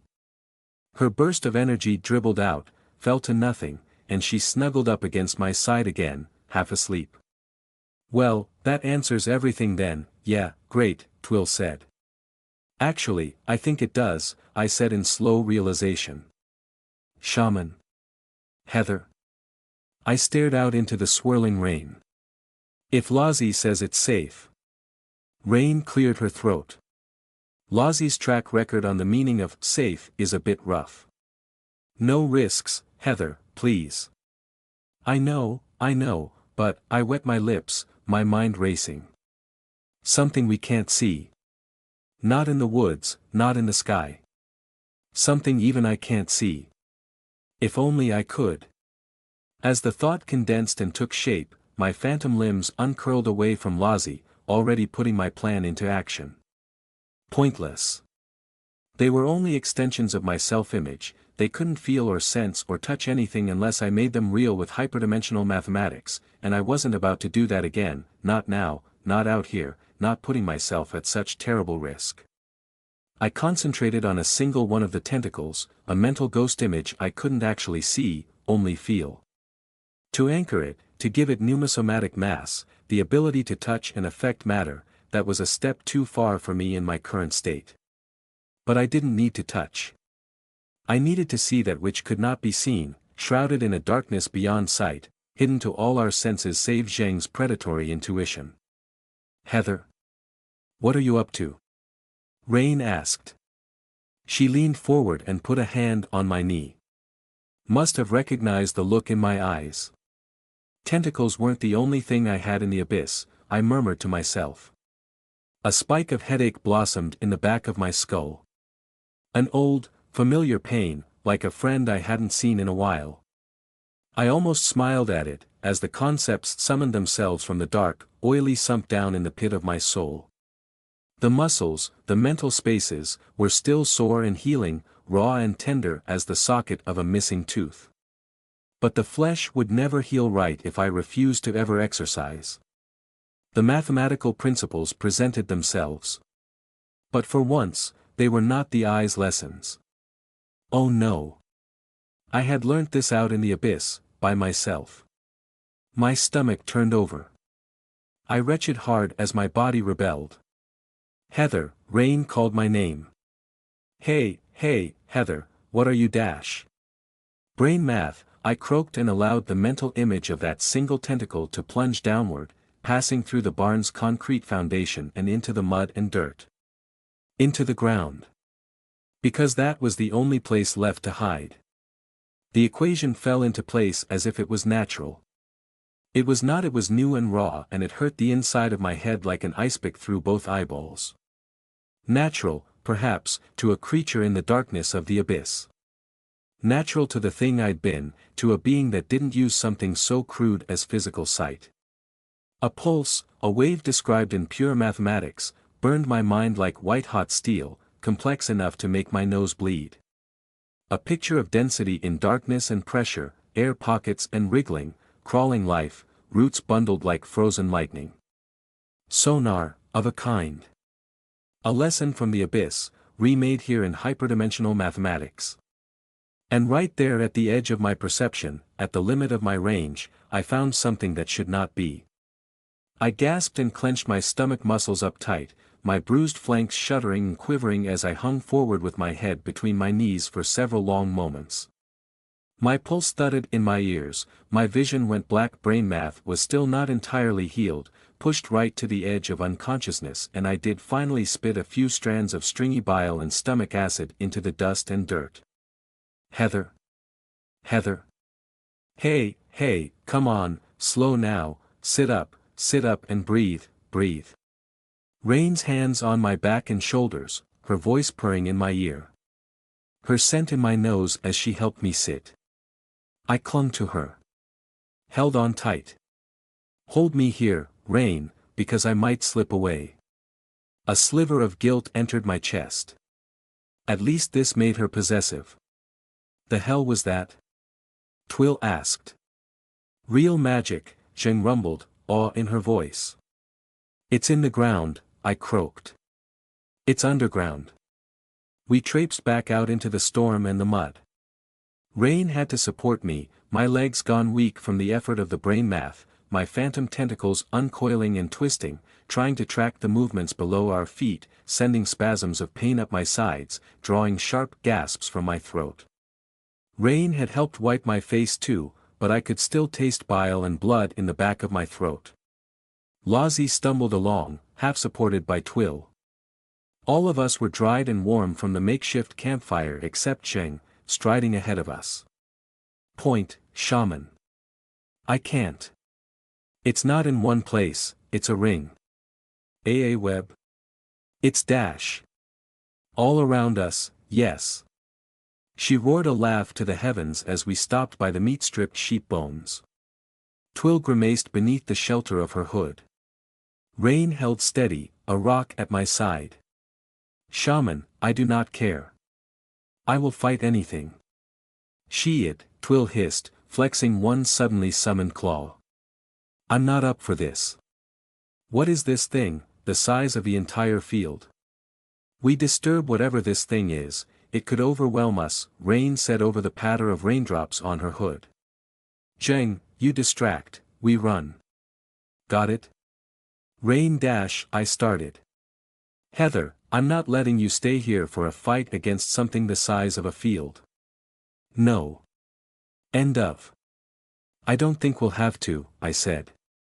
This is crazy, but I think it's no, it can't be, but dash. Twill, Rain said. Get ready to pick Lozzie up. We run when it starts. Monkeys, Zheng rumbled. Point me, shaman. I stretched out one finger and indicated a rough line along the ground. Beneath the churned mud, deep in the earth, 12 or more inches down, part of some unseen web pulsed and throbbed in the darkness. "Right," Rain said. "We dash." She was too slow. We'd all assumed that Zheng would probably dig it up and pull it out, that perhaps we'd have a few moments to reach safe distance, that even with her superhuman strength and endurance, she couldn't beat a foot of hard-packed, root-filled earth. Zheng pulled one hand back and slammed it into the ground, rammed her hand right through the grass and dirt, ripping, tearing, putting all her strength into a single strike. Rain bundled me back, ducked to sweep me off my feet. Twill growled. Zheng, elbow deep in the ground, roared in triumph and ripped upward with all her strength. Her fist, dripping mud, clods of dirt falling from between her fingers, drew something tarry black and writhing from out of the earth. A pulsing, flexing tube of muscle, about as thick around as my wrist, the ends of which vanished into the earth below. Zheng paused, struck dumb with surprise, then roared with laughter at the thing in her grip. "She miss." Twill muttered. Rain hesitated. Lozzie made a little "ooh" sound and clapped her hands. And I realized. Twill and Rain couldn't see it. Zheng was laughing, deeply amused. She'd recognized the thing too. With a motion like a fisherman reeling a shark to the deck, she planted her feet and hauled. Hundreds of feet of the black tentacle whipped up out of the ground, through the earth without disturbing even a blade of grass, a thrumming line all the way along the length of the field and off into the woods. Pneuma-somatic flesh. It passed straight through the ground, torn up by the force of Zheng's muscles, whirled up into the rain and gray light, exposed. Oily black, the surface shifting like wet tar. It didn't waste a second. Stronger and more slippery than Zheng, the super-long tentacle yanked her off her feet as it tore out of her grasp. Loops and coils of tarry black flesh, dripping with oily discharge that seemed to vanish before it hit the ground, stood up like a startled snake. All around the perimeter of the field, the great looped mass of the thing writhed out of the ground and drew back, fleeing from us. She got really, really big. Lozzie threw her hands in the air, all awake now. "Well. Done. I can't, I don't," I shook my head, wide-eyed with shock. "I can't see shit. What are we looking at?" Twill turned on the spot, claws out, eyes wide. "Your puppy followed you all the way from home, shaman." Zheng roared with laughter. "I remember her, weak but loyal." "Heather?" Rain demanded, on the verge of sweeping me up into a princess carry. "Heather, what is it?" It's fine." I shook my head, heedless of the raindrops falling on my face. "She's leaving, retreating, I think." "Who?" "Tenny," I said. Those were Tenny's tentacles. Hundreds of feet of tarry black tentacle looped and coiled and slashed through the pouring rain, dripping with oil-dark droplets of pneuma-somatic ichor. Like a snake eating its own tail, it possessed neither beginning nor end, no tip or termination. With a disgusted roll in my already sensitive stomach, it reminded me of a video I'd once seen, of a live tapeworm deep in the guts of a pig, writhing over itself in a mass of spaghetti-like tissues, a confusion of awful liveliness. My own phantom limbs reared up in involuntary self-defense, sent a quiver of pain deep into my bruised flanks, drew a gasp from between my clenched teeth. Tenny's black tentacle whipped away from us in a great spiraling mass, and slid in silence into the gloomy embrace of the woods. The whole process was over in a heartbeat. Only we and the storm remained. Zheng was still laughing. Lozzie clapped to herself in solitary celebration. "Heather?" Rain's voice drew me back into my shivering skin. My sides burned, my head pounded with brain math side effects, the taste of bile lingered in my mouth, and I could not process what I'd just seen. Was all I managed. "Heather, is it still here?" "I know I don't think so." I swallowed, found my mouth dry and my lips numb as I stared at the tree line where Tenny's tentacle mass had vanished. She left. Part of her left. How big must she be now? What did she dash? Really, really big. She did so good. Lozzie clapped with childlike glee, Wellington boots splashing in the mud, then cupped her hands around her mouth and called out. Tenny! Tenny! Come say hi. She waited for a reply, then blinked heavily when none came, head wobbling as sleepiness crept back over her again. Lozzie? Lozzie, what did we actually just see? I asked, trying to catch her eyes as they fluttered shut. Where's the rest of her? Is she out there, in the woods? What is she now? Tenny, Lozzie said, eyes closed. Heather, hey, hey. Rain put her hand on my arm. Slow down a sec, what exactly did you three just see? Yeah. Twill added. Kinda in the dark here, yo. I took a deep breath and tried to clear my head. There was a single tentacle, or maybe it was several, I'm not sure, but there was a lot of it, an awful lot, hundreds and hundreds of feet worth. And it was Tenny, definitely Tenny. You're certain? Rain asked. I nodded. Yes, I'd recognize the texture anywhere. I've held her tentacles in my hands enough times. It was in a ring, all the way around the edge of this field. As soon as Zheng unearthed it, it just fled. Good then, Twill grunted. Don't wanna deal with that shit. She's been eating live meat. I almost shouted at Twill. Live sheep. How is that even possible? We have to find her, we dash. Find her, shaman. Zheng chuckled. Hunting a slug in the rain, a challenge. Zheng, don't you dare surprise her. We don't know what came out of her cocoon, we don't even know what she looks like now. She can't be far though, a single tentacle can't be that long, can it? Twill and Rain shared a look. Lozzie giggled. I sighed and put my face in my hand. Me saying it doesn't make it more likely. Please, she can't have gotten that big. Let's not tempt fate, Twill said with a grimace. Yeah. And dash. A black whip of force shot out of the woods to our right, a full 90 degrees from the point at which Tenny's appendage had vanished, and slammed into the center of Zheng's chest with an explosive crunch of shattering ribs. The impact threw Zheng to the ground, a ragdoll bundle of flopping limbs and wet clothes in the mud. I flinched so hard I almost slipped over, a shriek caught in my throat. Lozzie made a comical wah sound. Twill and Rain couldn't see the tentacle itself, but they saw the result well enough.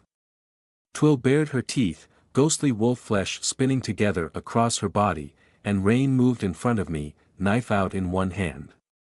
Tenny's tentacle reared back up, a snake readying another strike. It was the tip, finally, it split open on a sucking wet mouth ringed with tiny black barbs. Zheng! I screamed. Zheng had, for once, actually been caught off guard, but she didn't stay down for long. She flipped back to her feet with a grin of sheer joy on her face. Galag, she roared with laughter at the tentacle, then spat blood into the rain. Back for a rematch? Zheng, your ribs are broken, I heard them snap. I yelled. Tenny, stop. Oh why is it always tentacles? This is absurd. They both ignored me, if Tenny could even hear. Before anybody so much as drew breath, dozens of tarry black loops of tentacle raced out of the gloom beneath the trees. Half of them darted for Zheng but the other half threw up a wall between the demon host and the rest of us. Tenny tried to ensnare Zheng at her wrists or ankles, jabbed for her throat and eyes, bludgeoned her back and head. Zheng roared with laughter at the top of her lungs and fought back with sheer muscular strength, punching and gouging and stomping. She managed to rip one length of tentacle clean apart in a cloud of black ichor, only for the severed halves to vanish amid the confusion, seemingly none the worse for wear. The mouth tentacle was lost as well, impossible to pick out from the rest. Tenny landed a solid blow on Zheng's hip with an ear-splitting crack of fracturing bone. Oh, no. Tenny, no.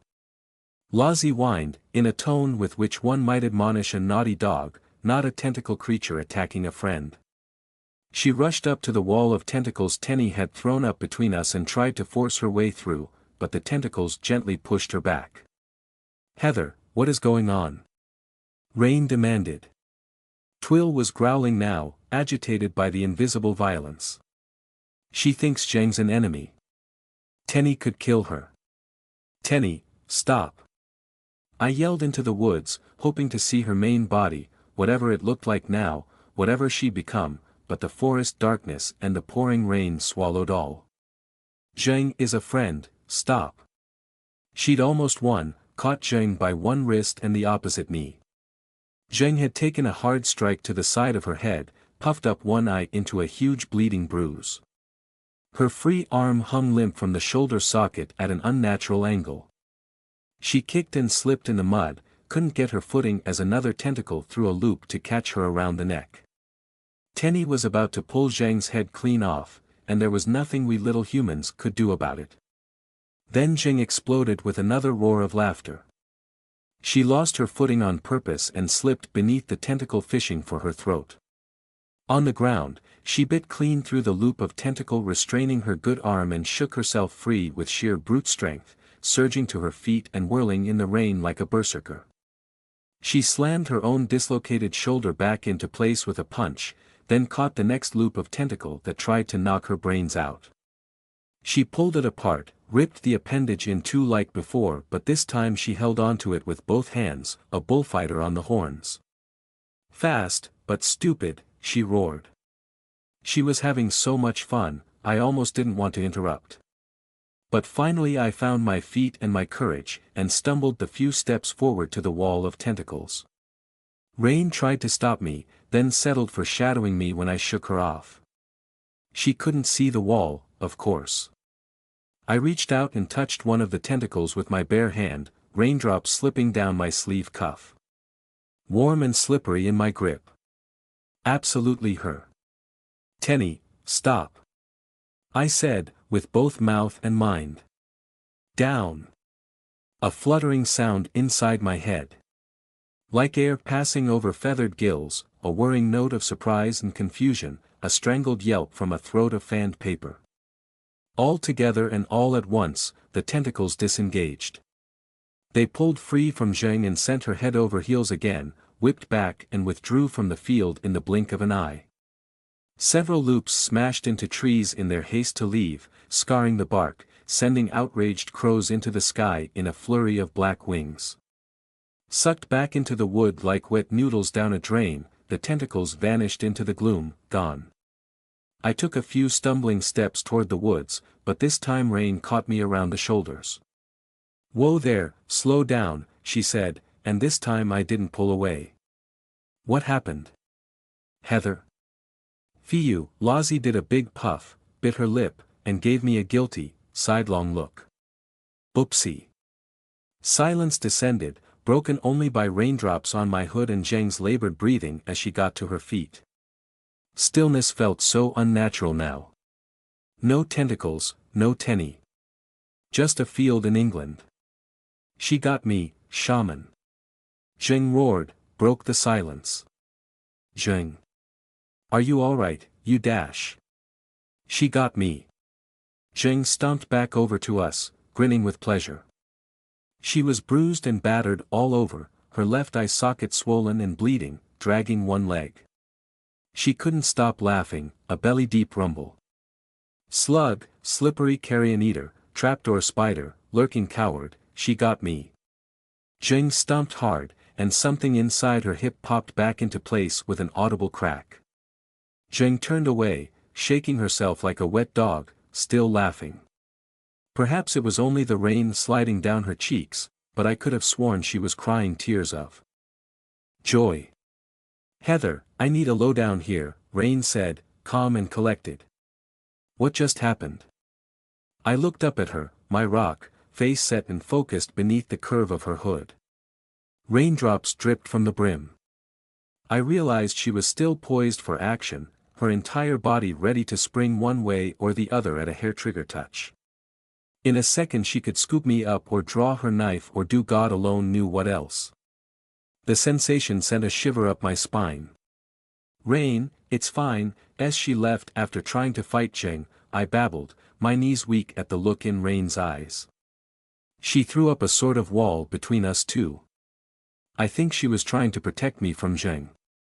Silly, of course she'd think that, she's never met Zheng except when I almost got kidnapped, poor thing. Oh, Tenny. As long as she's protecting you, Rain said. "'S all right by me." Rain, she was going to pull Zheng's head off. Maybe it was just payback. She glanced over at Zheng. All that with one tentacle, huh? Nice. Tenny's fishing line. Lazi said. "Hey, Zheng," Rain called. "How you holding up after that?" "This is nothing, Yashu." Zheng laughed.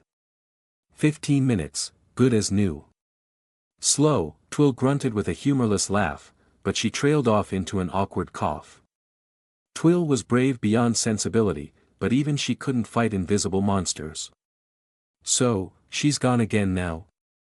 Rain asked me. "She went into the woods." I nodded, trying to take a deep breath. Which is, well, a problem in and of itself. How was she? I trailed off. My eyes went wide.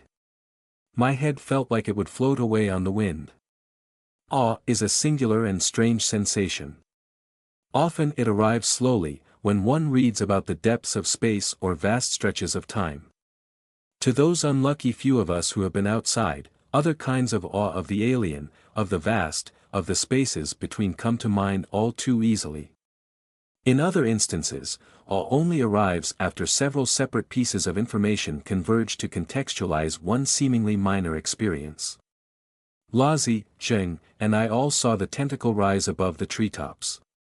Slender, thin as my wrist, framed against the storm-tossed sky, visible only due to the tarry blackness. A tiny thread. A trick of perspective. Then it dipped back down into the trees. "What?" Rain demanded. "What is it now?" I swallowed, glanced over at Zheng. Was that dash? 10 or 11 miles distant, shaman, Zheng rumbled. At least. Vertigo washed over me, brought on by the wide cloud-tossed sky. "She's moving very fast then, she dash." Zheng shook her head. 10 miles, in a few seconds. Even I cannot run that fast. That was another part. "She's huge," I breathed. "Where?" I thought she was in the trees, nearby. She 10 miles. She could be anywhere, she dash. "Heather?"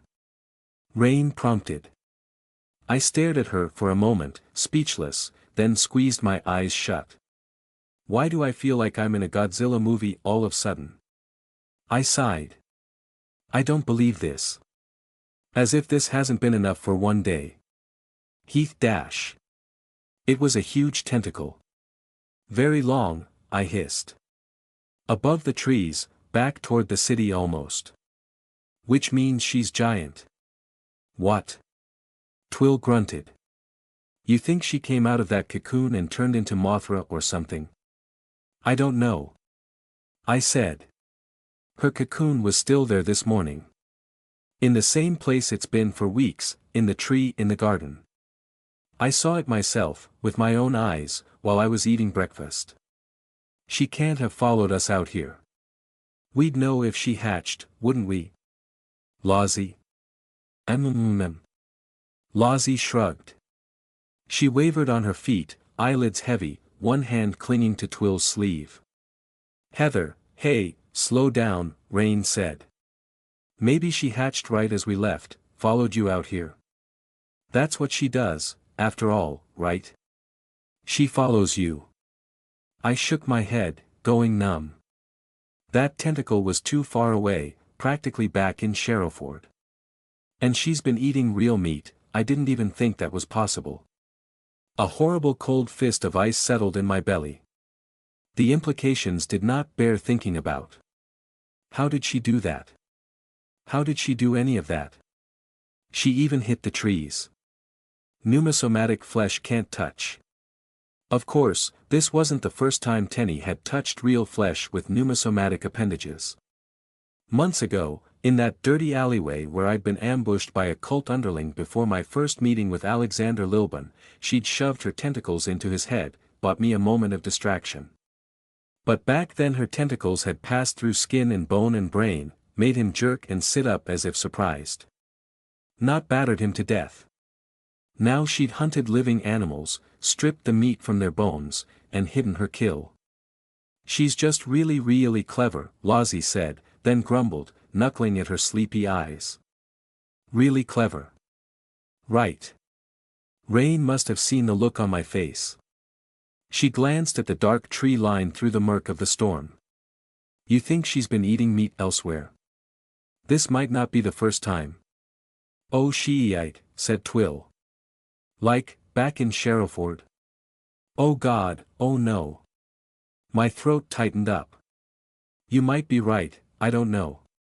The pup is too clever for that, shaman, Zheng purred, still grinning like she'd heard the best joke in all her life. She was rubbing her swollen eye socket with one hand. Her nature guides her well, sends her to places with no monkeys to see. Sherrowford's full o' dark corners too, Rain said. Zheng shrugged. Rain, I said, trying to pull my thoughts together. Rain, will you call Evelyn again, please? Sure thing. Rain didn't hesitate. She rummaged in her jacket for her mobile phone. You look like a woman with a plan. Wanna share? We need to verify if the cocoon is still there. If it is, then I swallowed. Then we know where the tentacle retreated to, and that Tenny has just reached across 20 miles of countryside. Yes, for once that is an appropriate word, thank you Twill, I said. Rain, please. Already on it. Carefully shielding her phone from the storm with her coat and hood, she dialed for Evelyn. You want to talk to her yourself? Please, yes. I held out my hand and Rain passed me the phone. I hunched forward as I slid it inside my hood, against my ear. The line rang 3 times, then connected with a soft click. What is it now? Evelyn's voice demanded, tinny and distant over the weak signal. Rain, this had better be you telling me you're on the way home, you dash. Evie, it's me, I said quickly, trying to keep the shake from my voice. I need you to do something for me, please. Heather. I practically felt the blink of surprise in Evelyn's voice, then the bite in her words. What's happened? Where's Rain? We're all fine, we're all safe. Evie, please, I need you to go to the back door or the kitchen window and look out. I halted as I realized my own stupidity. Heather. Heather.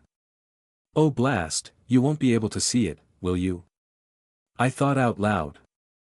Evie, can you please ask Preem to look out of the kitchen window for me? What on earth are you dash? Evie please just do it. I need her to make sure Tenny's cocoon is still there. Please. Alright. Evelyn grunted. I heard the sounds of her getting up, putting papers or a book aside, shifting blankets off her lap, then the clack of her walking stick, so comfortingly normal. Away from the phone speaker, I heard her voice. Preem, you're needed. Kitchen. A moment later her voice returned to the phone. Very well, Heather, she's looking out of the back window. What is she looking for, pray tell? Can you put her on? Please. A pause. I felt Evelyn's raised eyebrow across half the county. It's only a phone, I sighed, at my wit's end. Surely she knows how to use a phone. She put a maid uniform on with no prior experience, and I gather that's a bit more fiddly. She can handle a phone, please. Point. Here. Evelyn's voice left the phone speaker. Hold it up to your ear, yes. That's it. A beat of silence. Preem. I asked. Heather, Preem intoned down the phone, a single perfect sing-song note, beautiful amid all this rain and mud. Preem, I need you to do something for me, please. Do you see Tenny's cocoon from where you're standing? Is it in its usual place, in the tree? Yes. I thought I'd feel relief, but it wouldn't come. You're certain? Yes. And it's not split or damaged or dash. No. Would you go out there and check for me, that it's still alive? That she's still in there? Without a word of acknowledgement, the phone suddenly emitted a scuffing noise, followed by Evelyn's voice. Preem. Preem. You're going to get wet and, oh, bugger it. She snapped back to the phone. Heather, what on earth have you got her doing? Checking on Tenny, we found these. Wait, no. I almost jumped out of my skin. Evie, stop her from going out there. Stop her. Oh, yes. Lozzie piped up. She bounced over to the phone and added her voice over my shoulder. Best not go out, if she's still hungry. Evie, yeah, stay indoors, Rain called. Evelyn huffed an irritated sigh. What is this, are all of you dash? She might get eaten. You might get eaten, I said. Stay indoors. What Preem, stop, Evelyn called out. Heather says stop too, if my authority really means that little. I heard Evelyn sigh. What now, Heather? What is this about? Tenny was here, just now. Or at least one of her tentacles was. Evelyn's moment of silence spoke volumes. Yes, I know, I said. Look, Evie, we found dead sheep, it turns out she's been eating them, probably. Eating meat, real actual meat, physical meat. What? Evelyn hissed. Heather, that's not pos dash. It is. I saw the tentacle bounce off the trees, we all did. Evie, we can talk about the implications later. I don't understand, but, if she's still in the cocoon she will. I swallowed. She's developed quite the long reach. Going home was not a simple matter of all piling into the car to endure a soggy ride together. Lozzie and I may both be on the smaller side, but there was no way we could all cram into the back of Rain's car.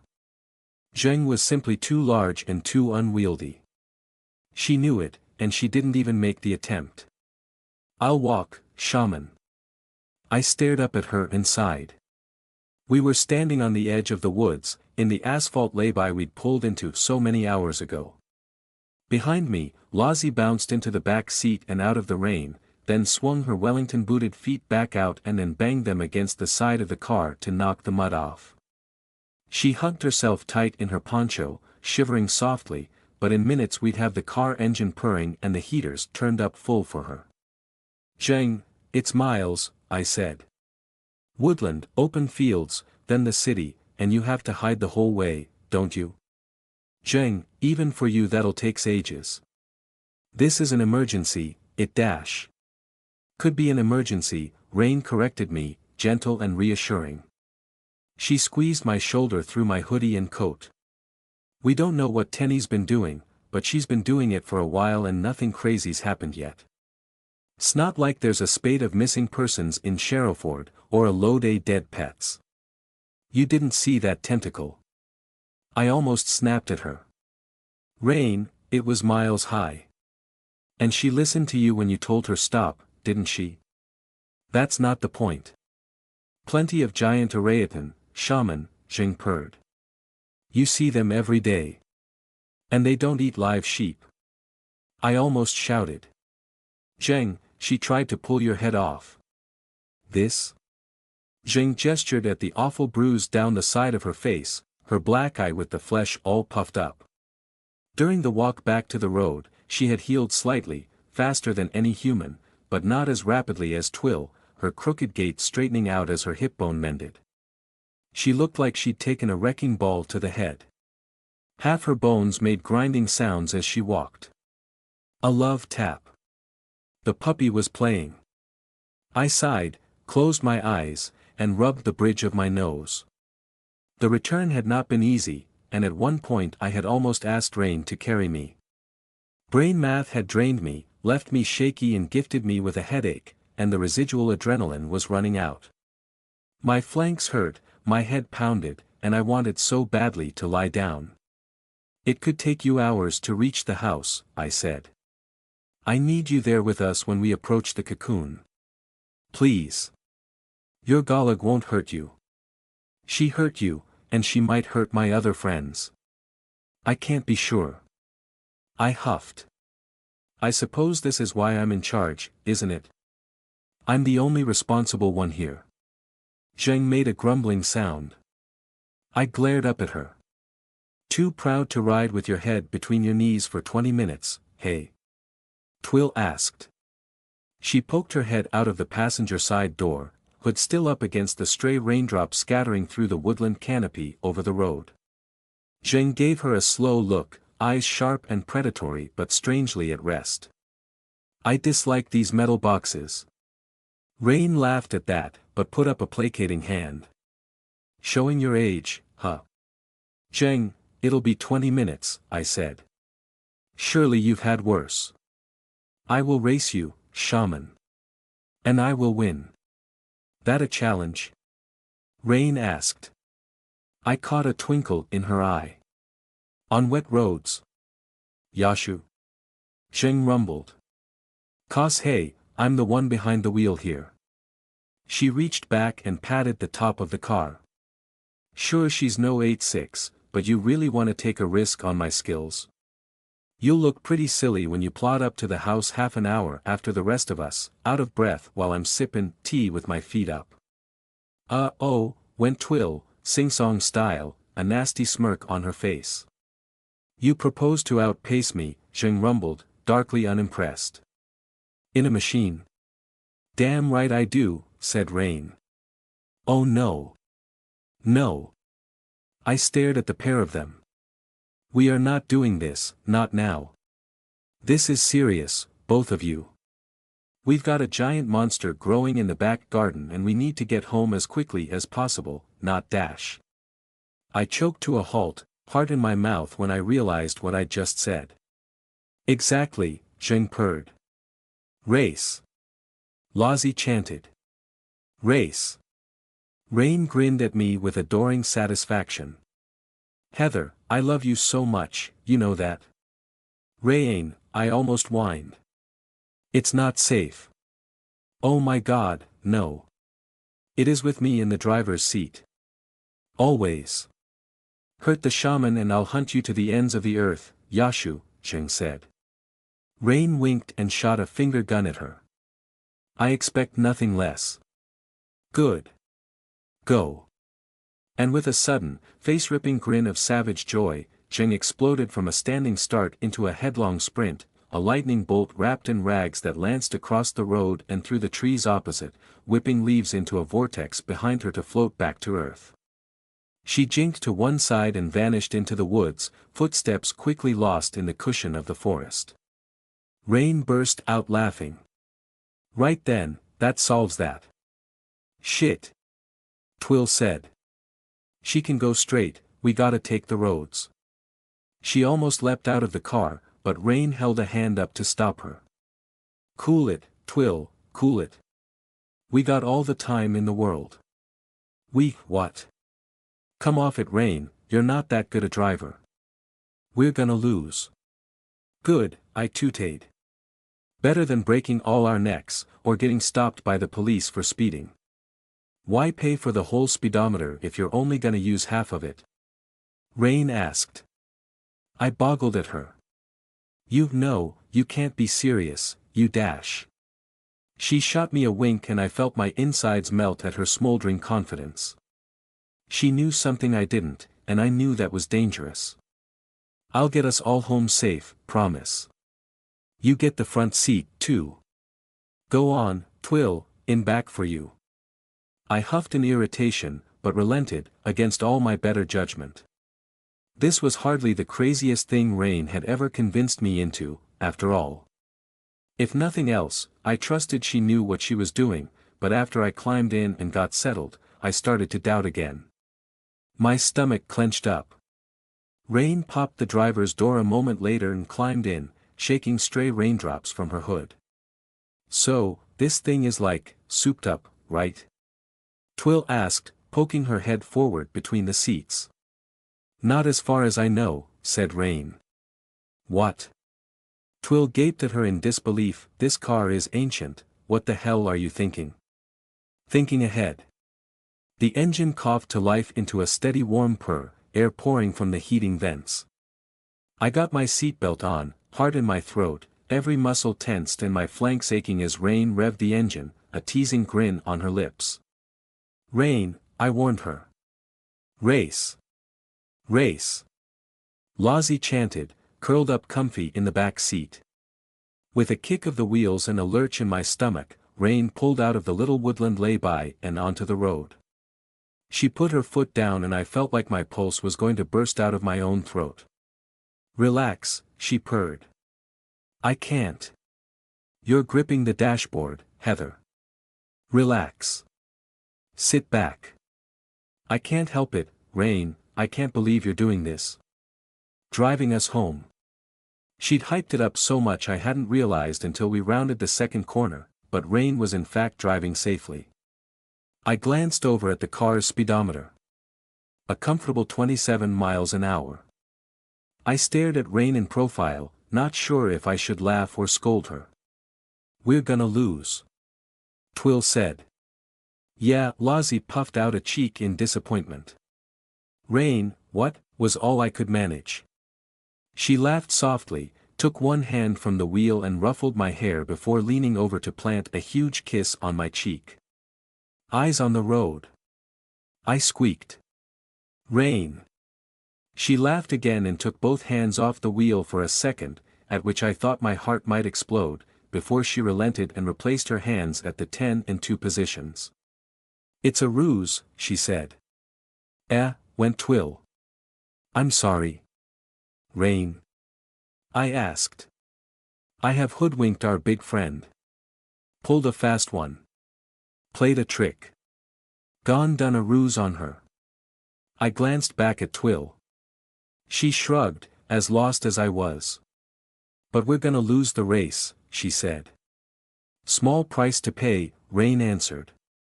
Oh, I sighed as understanding set in. Oh, that is clever. Too clever.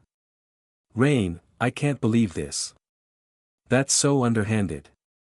It is, Lozzie chirped, then made a grumbly noise, pulled her poncho tight, and closed her eyes. A moment later she let out a little snore. Twill looked at her, looked at me, looked at Rain, then at the road ahead. What? So, right now, Rain explained, Zheng's gonna get back to the house ASAP. Faster than we can, driving in this rain, on these roads. Gonna take us, oh, I dunno, least half an hour. But she'll get there first. Keep an eye on Tenny's Cocoon for us, just in case anything screwy's going on. Better her than Evie. Insurance. Oh. Twill sat back, a bit blank. She can't turn down a fight, Rain said. Best way to motivate her. You knew the exact buttons to push, didn't you? I asked, shaking my head with disbelief. Got her number, yeah, Twill said. Wow. Huh. Rain smiled a self-deprecating smile. I think I got her figured out most, the way. Zheng ain't that complex. She glanced sidelong at me with a silent question in her eyes. I sighed. In some ways, I suppose not, no. So what, all that bragging about your sick driving skills was just guff? Twill asked. Figures. Hey, I never said I couldn't beat her if I tried. Yeah. Twill scoffed. Oldest story in the book, that one. I could win, I just don't wanna. Twill, I said. Please don't tempt her. One corner then. This one, Rain said. She nodded ahead, to where the woodland road turned sharply on a downhill curve and put her foot down. The engine revved higher, a lion's purr trapped under the hood. Woo, went Lozzie, without opening her eyes. Twill gripped the back of my seat. What? Rain. My heart shot back up into my throat. I felt my legs trying to brace against the footwell again. Rain, don't you dare, you dash. Hey, I'd never put you in danger, she said, eyes glued to the road. Trust me.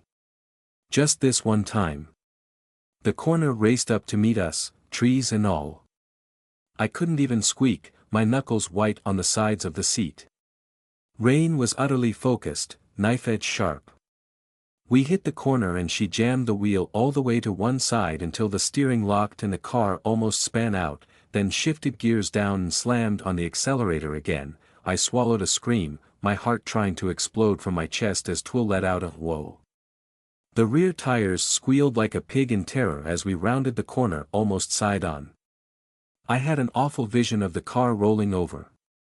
But then suddenly we straightened out as we left the corner, the moment of excitement over as soon as it had begun. How about that, huh? Rain finally allowed herself a grin. Lozzie let out a loud snore. She'd slept through the whole thing. I glared at Rain. Heather. Rain, I love you, but if you ever do that again I will make you sleep in the garden. She laughed. One time only. Promise. Less it's life or death. I mean it. I'm not joking. I took deep breaths, trying to force down the pounding in my head. Yeah, Rain, Twill said. I think she's serious. I am. Cross my heart and hope to die, never again, Rain said. Took your mind off Tenny though, didn't it? I suppose it did. I sighed. Sort of. Trust me to drive fast now. Within reason. Get us home, Rain, yes, as quickly as you can. Within reason. Kimberly met us at the door. Did Zheng get here? I asked. She was wide-eyed and pale in the face as she appeared in the front room, moments after we all bustled inside, busy trying to squirm out of our Wellington boots, shedding wet coats and damp layers. As soon as we'd gotten the front door shut, Lozzie had sat down in a heap on the floor, head nodding, eyelids fluttering to stay open. Rain was helping her out of her boots. Twill had started shouting for Evelyn. Kimberly's throat bobbed with a nervous swallow. Yes, she's up the tree in the back garden. Evelyn isn't very happy, the neighbors might see. Twill strode past her and into the kitchen, making for the back door, tacking mud all across the floor. I shucked off my coat but didn't have the spare energy to peel my hoodie over my head, so I stepped into my regular shoes and hurried after her, my bruised sides and sore stomach complaining, my skull throbbing with a low-grade headache. Heather, wait up. Rain called after me. Wait, Lozzie said. Home felt lovely and warm after the long purgatory of the storm outdoors. The heating was cranked all the way up, raindrops drummed on the roof with the certainty of true enclosure, and every room was washed with a gentle glow of gray stormlight filtered through old glass. When I saw Zheng through the kitchen window, I sighed. I wasn't going to get to stay indoors just yet. Oh, damn her. I went through into the little utility room in the rear of the house. Twill was already slipping out the back door and into the garden. I passed the washer and dryer and the broken-back sofa, pulled the door open, and stumbled out onto the rear patio straight into a confusion of several people's backs, umbrellas, and a huge scarf. Don't even try, she'll throw you to the ground and you'll break both legs, Evelyn was saying to Twill. Don't even try, Preem echoed. Oh cool, thanks for the vote of confidence, Twill said. No giant tentacles, I sighed. Okay, that's a good sign. Evelyn glanced over her shoulder at me. Heather, wonderful, she deadpanned. Don't suppose you could convince her down from there before we get a visit from the RSPCA in a search of an escaped gorilla? Shaman. Zheng bellowed at the top of her lungs. She was, as Kimberly had warned, up in the tree. The storm had finally slackened on our drive home, a brief lull in the days of rain to come, but Zheng was still sopping wet, hair plastered to her scalp, I mostly healed by now into a mere dark bruise across half her face. Steadying herself with one hand on a higher branch, both feet planted wide, she stood tall over Tenny's cocoon. It looked exactly as it had this morning. The size of a small car, wedged in place between the thickest branches, anchored to both ground and the mighty tree trunk with sticky strips of Pneuma-somatic flesh, like creepers. The tarry black surface shifted and flowed like liquid moved by an unseen current. Probably not, I admitted to Evelyn. Zheng pointed down at the cocoon. Sealed. Intact. Your puppy is still within, shaman. Yes, Evelyn raised her voice. As you have told us already. Now get down from there. Evelyn stood on the back patio, arms crossed in irritation, scowling up at Zheng. She was wrapped in an hastily assembled collection of warm clothes to keep the cold off, a thick cream jumper beneath her coat, a huge scarf wrapped around her neck, all askew. Preen waited next to her in full maid uniform, holding 2 umbrellas, one in each hand. Twill had decided to shelter there as well, caught by indecision at Evelyn's side. Zheng ignored her. We need to deliver her, shaman. The back door opened again and Rain joined us, with Lozzie hanging onto her arm, rubbing heavy eyes as she gazed at Zheng and the cocoon. Kimberly peered warily around the door frame behind them. I won, Yashu, Zheng called. Right you did, Rain called back, then turned to me. What now? It's still sealed, I told her. No tentacles that I can see. Shaman, Zheng bellowed. Oh, blast it all. I shook myself, pulled my hoodie's hood down over my hair, and ventured out into the rain once more. Zheng watched me from up in the tree as I approached. I craned my neck to look up at her, and found an oddly serious expression on Zheng's face as she crouched in the branches, next to that giant sticky black cocoon. A deep bass thrumming echoed inside my own head, a rhythm in the air itself, the heartbeat of a whale. Her metamorphosis is done, Zheng rumbled. She is overdue. We must deliver her. How do you know that? Zheng shrugged. Pupa do not eat. She sends out feeding tubes, because she is no longer a pupa. But she won't come out. She reached over and patted the huge chrysalis. That's not true. Lozzie said. I turned and found her struggling up through the garden behind me, flapping her poncho. Rain followed on her heels, having borrowed one of Preem's umbrellas to keep the rain off both of them. Lozzie squinted and struggled with her eyes. She'll hatch when she's ready. She's just getting big. Zheng shook her head, slow and almost sad. She is starving to death in the womb. We can't just open it ourselves, I said. What if Lozzie's right? If we open it and she's still changing, that'll kill her. Zheng stared at me for a moment, then at the cocoon, then up at the sky. Your choice, shaman. I don't know, I can't make that kind of choice, I didn't. I didn't make Tenny. Lozzie, I turned, pleading with her. Lozzie, is there some way we can be sure? Lozzie sniffed hard and closed one eye, struggling to stay coherent. Rain kept her dry with the umbrella in one hand, helped her stay standing with the other. She was trying so hard, but she shook her head, frowning and biting her lower lip. Heather, this isn't on you, Rain said softly. No emergency after all, right? We should head back indoors, think this over. Talk to Evie, figure out a way to track those tentacles, find out what Tenny's been up to. Are you coming down from that blasted tree or not? Evelyn called across the garden. Hush, wizard, Zheng rumbled. I swallowed hard, raindrops soaking through my hood. I'm not Dash. Not responsible for this. Not a leader. Tenny had saved my life once. She was a good doggy. No less than Zheng, Tenny was a friend out in the wilderness. Maisie had told me in no uncertain terms what I should do about lost friends. I need to talk to her again, I said, glancing up at the cocoon, an idea growing in my mind. I've touched it before, but she wasn't communicating through it. She'll talk through the tentacles though, but I don't see any. How could she have dash? Clonk clonk. Zheng tapped the tree trunk with her knuckles, then pointed downward at the ground. Through the wood. Makes sense, said Rain. I need to talk to her again, I said.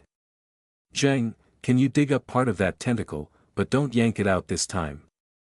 I need to touch it, to ask her I don't know, but it's the only way to be certain. Zheng rose to her feet and cracked her knuckles. Open a hole in the tree. No hurdy tree, Lozzie whined. Yes, indeed, no hurdy tree, let's not do any more damage than necessary, please. Zheng stared at me for a second, deadpan and unreadable, then shrugged and took a step forward. She dropped straight out of the tree and hit the ground with a thump. I flinched and tooted. Locate it again, shaman. With brain math? No. I'm exhausted, if I do that again I might pass out, and I'm pretty certain Tenny will only talk to me or Lozzie, and Lozzie's about to fall asleep. Can't you dash? Zheng grunted, and went to work. She was quick, efficient, and brutal, tearing handfuls of earth out from around the tree in a rough circle, searching for the hiding place of Tenny's feeding tentacle. She threw clods of dirt into the grass behind her as she went. Yes, that's wonderful, Evelyn drawled. She'd moved closer to observe, Preem holding the umbrella over her head and Twill grimacing out at the rain beside her. Rip up the whole garden, why don't you? Come on, Evie, Rain said. Not like we take any care of it. You best hope it's not deeper, wizard. Zheng rumbled. Quite. You'll hit sewage pipes. We were fortunate. With a deep-throated growl, Zheng unearthed the tentacle a minute later. I hurried over to her side, uncaring of the rain soaking through my hood, as she straightened up and gestured into the shallow trench she'd dug, barely a foot deep. Raindrops sluiced mud down the sides of the hole. In the bottom pulsed a tarry black cable of pneumosomatic muscle, about as thick as my wrist. Thank you, Zheng, I said, crouching with some difficulty, reaching down to touch the tentacle with my fingertips. I made contact. Beneath the sound of the rain, beneath my own pounding heart and my labored breathing, beneath the sounds of Rain and Lozzie walking closer to peer over my shoulder, I heard that rapid fluttering inside my head. Air passed through dry gills, like the vibration of wings. Tenny. Lozzie whispered. She's here, I said, and wet my lips. One last time, I glanced up at the cocoon in the tree. What was Tenny now? How big must she be, inside there, if what we'd seen in the woods was merely a pupa-stage feeding tube? Tenny, won't you come out? I said out loud. It's me, it's Heather. Are you ready? A feathery fanning inside my mind, rising and falling. She used to speak words, even if garbled. Now all I heard was this fluttery rhythm. The rhythms of her new body. Tell her it's safe to come out now, said Rain. Rain. Why wouldn't she think that? Rain gave me an indulgent smile. She wrapped herself up in there after you got snatched back to Wonderland, right? Maybe that's why she went. Maybe she needs to know it's safe out here now. Hey, it's what I'd tell her, if I could see any of this. I slipped my fingers through the sucking mud to grasp the tentacle more firmly. The thud-thud-thud of life reverberated through the air. Tenny, it's me, I repeated. It's safe to come out now. All safe here. The bad things are gone. Zheng's a friend, now. The fluttering noise ceased. The tentacle went dead in my hand, limp and lifeless. The tarry black surface of Tenny's cocoon ceased all motion, the endless swirl of black on black fixed and still, frozen. That deep heartbeat in the air fell silent. Tenny. I squeezed the tentacle, shook it a little. Tenny. Tenny, are you there? Heather. Rain whispered. Oh no, Lozzie said in a tiny voice. She stopped, I said, and looked up at the cocoon. She just stopped. Like her heart gave out. Oh dash. With a slick wet crack like a cross between breaking bone and splitting dry mucus, the cocoon jerked. A hairline fracture appeared on the frozen surface. 2 feelers flickered through the crack, feathery, dove-white, slender as needles, then whipped back inside. The cocoon jerked again, rocked from within, shuddering like a struck bell. "It's Tenny." Lozzie lit up and clapped her hands together. I stumbled to my feet. Rain caught me to stop me from falling over. "She's hatching," I said, turning to Rain, smiling in relief. "She dash." Rain had her knife out in her other hand, eyes glued to the cocoon. "No, to the tree," I corrected myself. She couldn't even see the cocoon. She, Evelyn, Twill, Kimberly, none of them could see Tenny or the cocoon. But Twill and Evelyn stared up as well, locked in a moment of surprise. Evelyn had gone green in the face. Kimberly had ventured out onto the back patio, eyes wide, hand to her mouth, looking like she was about to bolt. "What dash?" "I could see that," Rain said, without taking her eyes from the tree. "I saw that just now, Heather. A pair of insect antennae long as my arm, out of thin air. Plain as day, I saw that." "Rain, that's not possible." "At least that's what I meant to say." What I actually said sounded more like, "but." Lashed high in the gnarled old tree in the back garden, washed by cold rain in the early spring air, framed by the roiling storm clouds in the sky above, Tenny's cocoon thumped and shuddered a third time.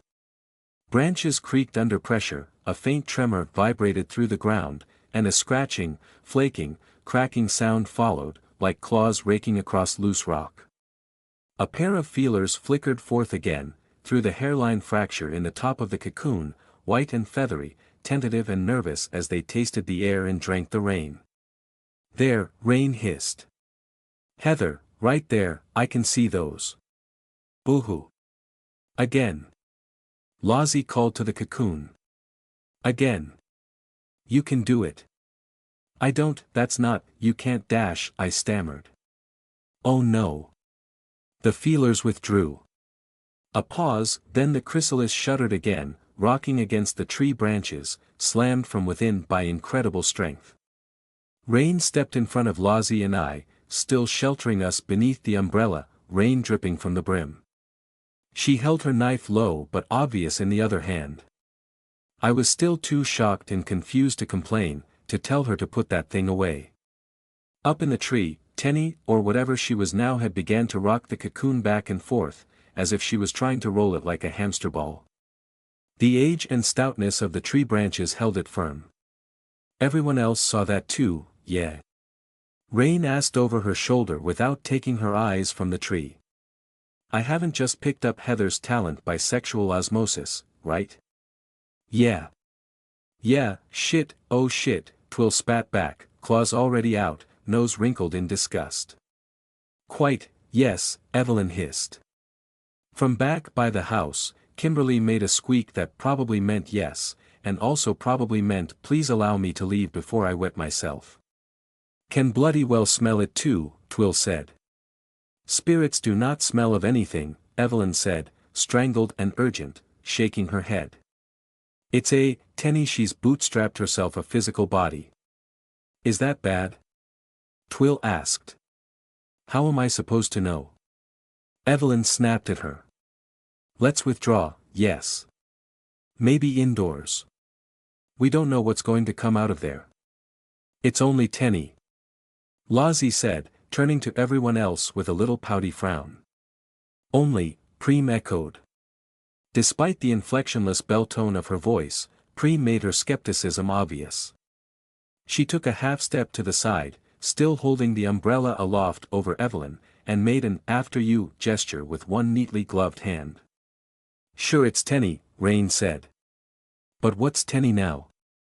The cocoon had stopped rocking, but the scratching sound had resumed, a desperate scritch-scape, punctuated by weird wet slapping as if from inside a drum. An occasional fluttery fanning teased the edge of my hearing. "She cannot break it," Zheng purred. I glanced up at Zheng's contemplative look, trying to marshal my thoughts. I was going cold inside, shivering despite my hoodie, and wrapped my arms around myself more for comfort than warmth. What? No egg tooth? You mean she can't get out on her own? Zheng shrugged. We could wait and see, shaman. Maybe the shell will fill with rainwater first. That sharpened my mind. Unfortunately, my phantom limbs responded before I did. Tentacles that existed only in my imagination tried to reach up to Tenny's cocoon with a half-formed mental image of prying her out before she drowned. I gasped as twin lances of pain stabbed into both my flanks. Bruised flesh and torn muscle twitched and quivered as my body tried to guide limbs I didn't have. I screwed my eyes up tight and squeezed my sides with my hands, trying to quell the attack, trying not to think about Tenny panicking inside her chrysalis, trapped and alone. Heather. Rain called. Whoa, Heather, Heather. Shaman. I'm fine, I croaked, then sighed. Damn it all. Yes, quite, Evelyn snapped. Don't you dare, Heather. That's all we'd need right now. She can't get out, I croaked. She dash. Good. We should not be able to see that, none of us. This should not exist, not here, this is dangerous and dash. You are dangerous, wizard, Zheng purred. I am dangerous. Every monkey and monster in this garden is dangerous. Yes, I agreed, gathering my wits, straightening up, wincing as my sore muscles complained at even the smallest motion. Everyone calm down, please. Rain, would you please put that knife away? Not 100% on that just yet, said Rain. Heather, that is a spirit in there, Evelyn said. And we can all see it and I don't know what that means. Then we're going to be the first to find out, aren't we? I said with a sigh. We are, Preem echoed. She stared right at me. Preem. The doll demon declined to expand. Evelyn huffed. Heather dash. Evie, need I remind you that you borderline tortured Tenny at one point? I shot her a look, my best impression of her own expression, and felt like a bad friend for bringing that up, but this wasn't time for careful debate. I'm sure whatever she looks like now, I don't care what she dash. I pinched the bridge of my nose and screwed my eyes up. Why can you all see her? This doesn't make any sense. TCH. Lozzie tooted inside, arms sagging, eyes rolling, the very picture of a grumpy teenager. Because she's gotten really clever, duh. I keep telling you but you're not listening. Great, yes, Evelyn spat. A hyper-intelligent spirit, after spending God alone knows how long eating live meat, is just about to hatch into an actual physical body. Yes, I said. That's a little unprecedented, I know. Evelyn snorted. And I'm sure we'd all love to meet it in a completely uncontrolled manner 5 seconds after it's born. Great plan. Bravo. My thoughts exactly, said Rain. Evelyn grabbed Preem's umbrella with one hand and used it like a lead, directing the doll demon to accompany her on a retreat back up the garden and toward the house. Don't come crying to me when you get bitten. Twill grimaced, briefly left behind. Rainwater drummed off her hood. She's got a point, come on. Tenny recognized me, I said. I'm certain whatever comes out of that I glanced up at the cocoon again as the scratching noises intensified. I was lying, to both myself and everyone else. The feeding tentacle, the dead sheep, the incredible strength with which Tenny had fought Zheng. None of these were exactly promising signs. Behind us, the back door banged open. Evelyn stomped past Kimberly and into the house, stamping rainwater off her shoes. Preem waited. She did listen to me, I said. Tenny listened to me when I told her to stop fighting Zheng. She remembers me, it's Tenny in there. Yeah, I believe you, right, said Twill. But let's not risk getting between a dog and its food or something. Ha! Zheng barked. You monkeys. Flee if you wish. Not everyone wants to fight everything all the time, alright? Twill rolled her eyes, then slunk over to Preem and took shelter beneath the umbrella. Rain started. Rain, don't compromise. Rain said softly, finally looking away from the tree to meet my eyes at her side. Back up a bit, give her room to breathe. She recognizes you, then it's fine, sure, but let's give her room to get her bearings. She's stuck in the cocoon, Rain. She can't get out, I have to help, I dash. Listen to your right hand, shaman, Zheng purred. She keeps you safe. Make up your mind, I snapped at her. You tell us off for being afraid and then dash. The Langren could stay. You are more fragile. Zheng. It dash, a light bulb came on in my brain. Oh, you could dash. Zheng grunted. Would be a pity, to leave such strength to rot in its shell. She knew what I was going to ask. She'd probably thought of it before I did. Without another word, Zheng strode forward and climbed the tree again in 3 quick bounds. She did wobble slightly at the top, taking an extra moment than expected to find her footing, either because of her sodden, unwieldy clothes or due to the injuries she'd sustained during the fight. Compromise then, please. Rain asked. Zheng's on it, we can back up a bit. And for the record, I believe you that it's Tenny in there. She allowed herself an indulgent smile, and I was torn inside between a heart flutter and irritation. But humor me, please Heather. Zheng was already bending down and planting her hands either side of the hairline crack in the frozen tar surface of the cocoon. Lozzie clapped her hands above her head, swinging her arms up and down like she was following a calisthenics video, chanting, "Come out. Come out," over and over. I'm not leaving Lozzie here, I murmured. And I don't think either of us can convince her to back away. O ye of little faith. Rain smirked, then called out. Hey, Loz. Lozzie craned back, caught mid-clap. Let's give Tenny some room to come out proper, yeah.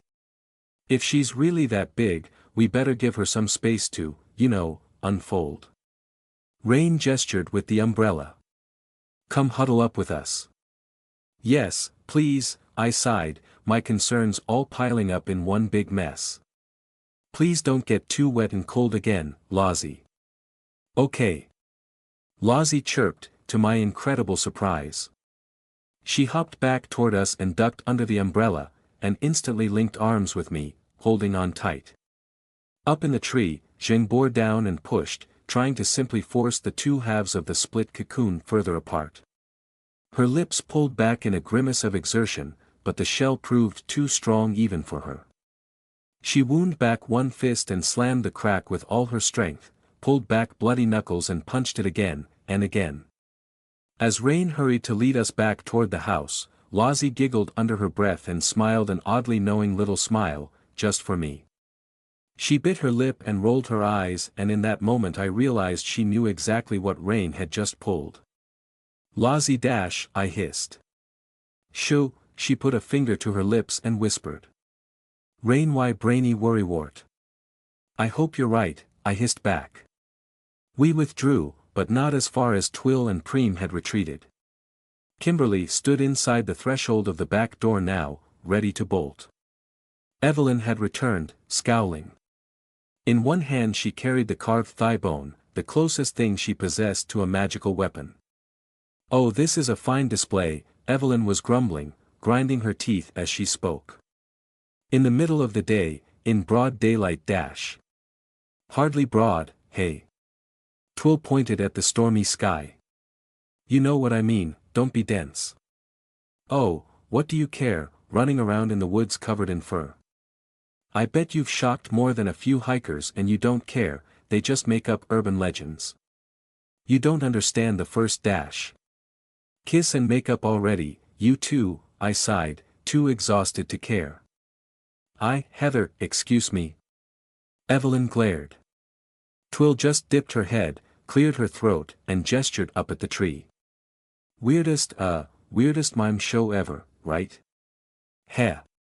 Zheng had breached the shell at last, forced a tiny gap wide enough to jam her fingertips into, and was busy ripping chunks of cocoon free and tossing them to the grass. The cocoon came away in Zheng's fists as only part solid, masses of layered fibers packed with a viscous black goo that stuck fast in great sticky strips, like a cross between a woodpulp saliva wasp nest and fiberglass soaked in molten toffee.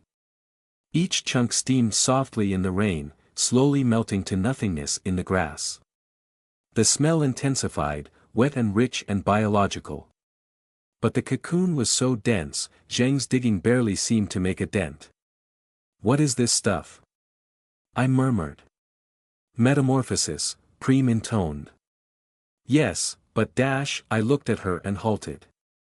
Despite the lack of pupils in her milk-white eyes, I felt her attention directly on me. "Preem." Up in the tree, Zheng was chanting under her breath, a rolling rhythm in a language I did not recognize, a work song. She jammed both hands into the hole she'd made, one on either side, and braced her shoulders, a living crowbar. "True metamorphosis requires pain," Preem sing-songed. We all shared a glance. Evelyn frowned at her. "And what do you know about Pa-SHRRR sloop?" With a sound like a cartoon snake popping from a garden hose, a thick black tentacle suddenly shot up through the hole in the cocoon, right into Zheng's face. But Zheng had learnt, she dodged back with a casual flick of her head. The tentacle went sailing past. It possessed none of the clarity of the giant feeding tentacle we'd encountered in the woods.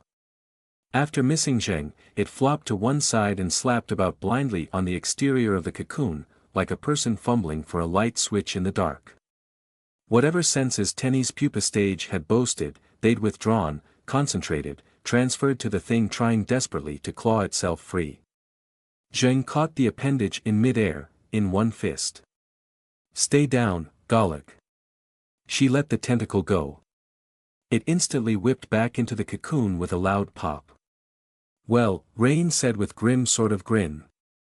"Saw that one too." "Ugh," went Twill. "That was like a giant slug." "You've touched that, Heather." "I still don't understand," I admitted. She's turned herself from a spirit into real life. She's a real girl now," Lozzie giggled. But it's Tenny."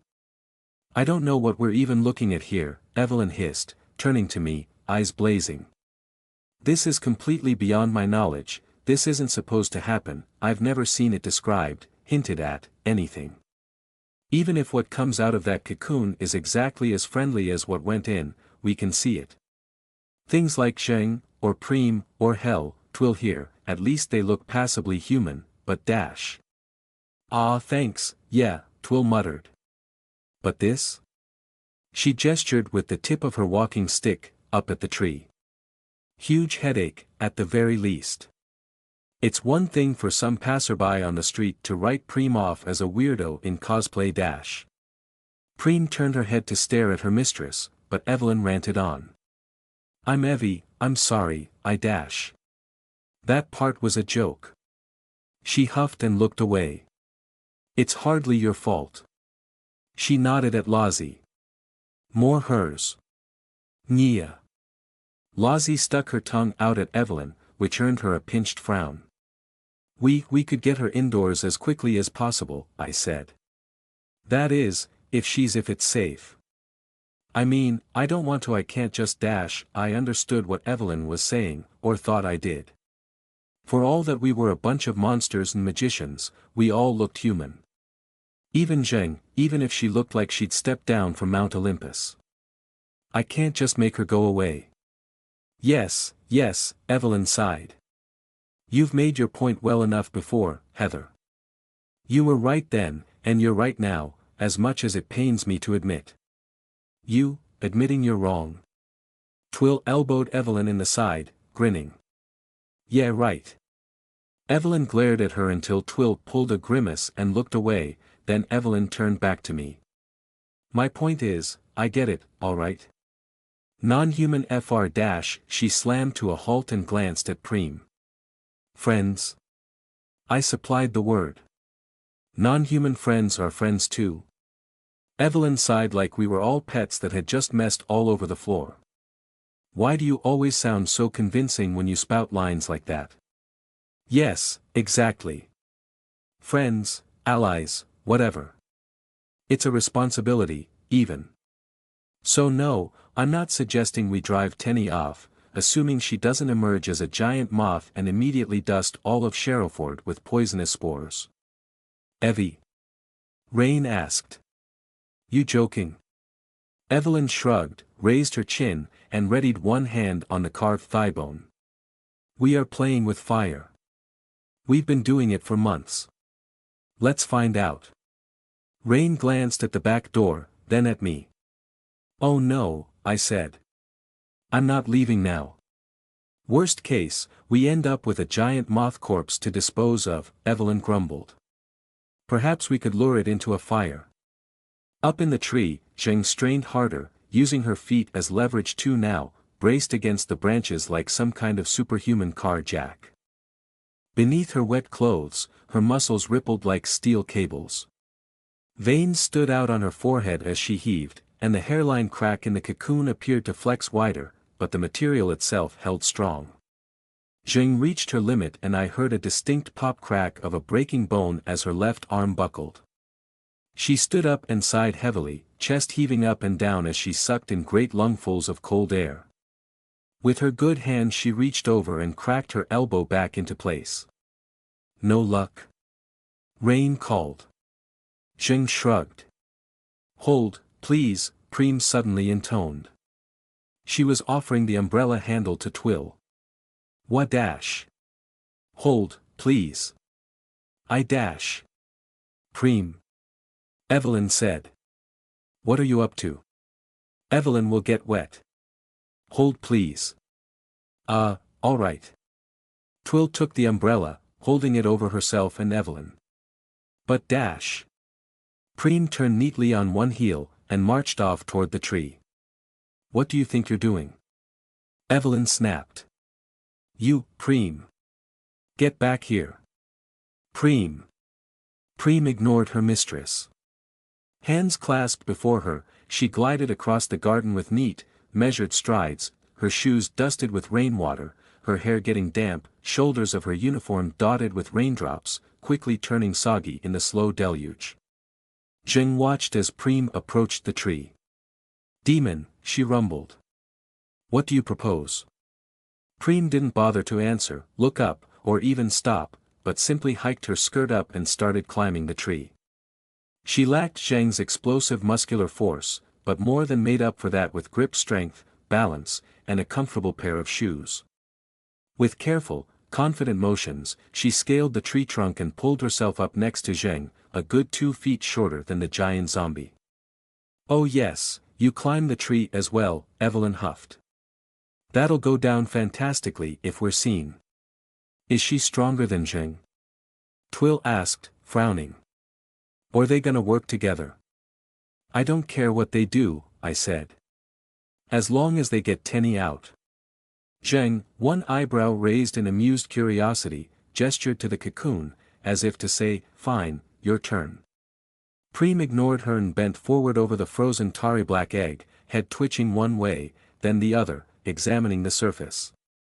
The cocoon rocked and shuddered as Tenny resumed her panic, or instinctive hatching behavior, or whatever it was.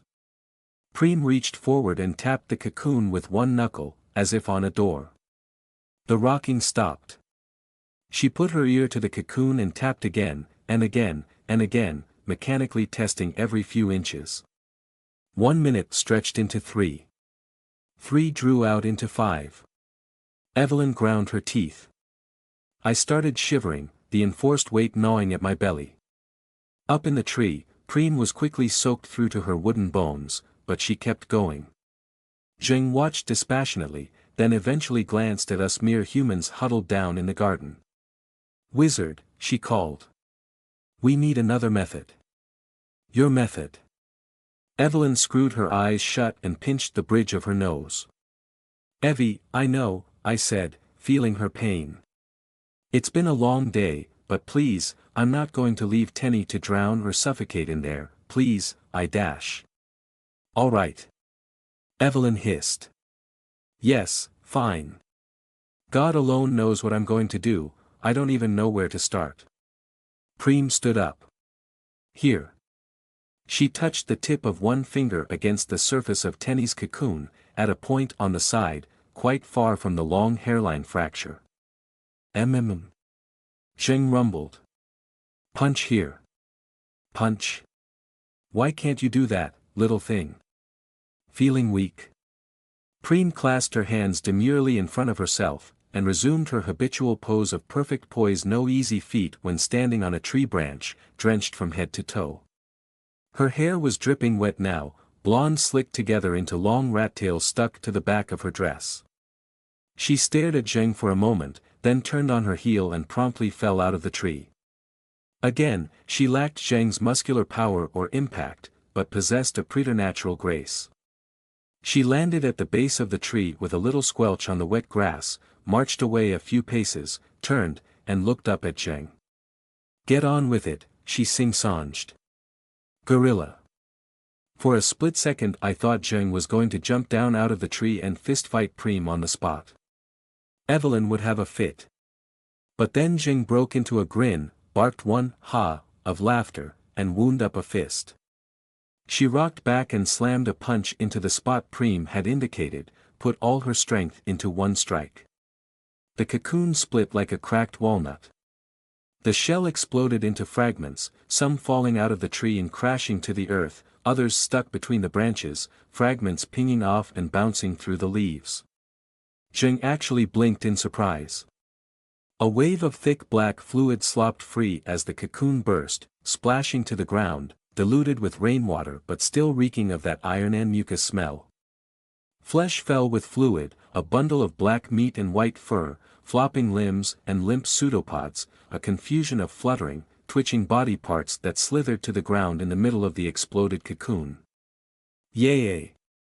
Lozzie cheered. Lozzie hold on, I said quickly, holding fast to her arm looped through my own. Let her. Tenny, whatever she was now, lay still in a heap on the grass. Rain, Evelyn, Twill, Kimberly, none of them could see the cracked cocoon but they absolutely saw the contents. To them, a bizarre creature had just fell into reality out of thin air, surrounded by her own reeking afterbirth. Ugh, went Twill. Well, least she's out, said Rain. Oh goddess, Kimberly squeaked from the back door. Evelyn stared, wide-eyed, green around the gills again as Preem stepped forward, over a chunk of melting cocoon. Don't, Preem. Don't touch it. The bundle of tar-black limbs and quivering feelers twitched and writhed on the ground and something drew a first breath. A fluttering, flickering, feathery sound. A strange silence came over us all. I recognized the tension in Rain's limbs, ready to spring at one wrong move. Evelyn swallowed hard and fingered her carved thigh bone, hand slipping into position. Twill grit her teeth, barely holding back a growl.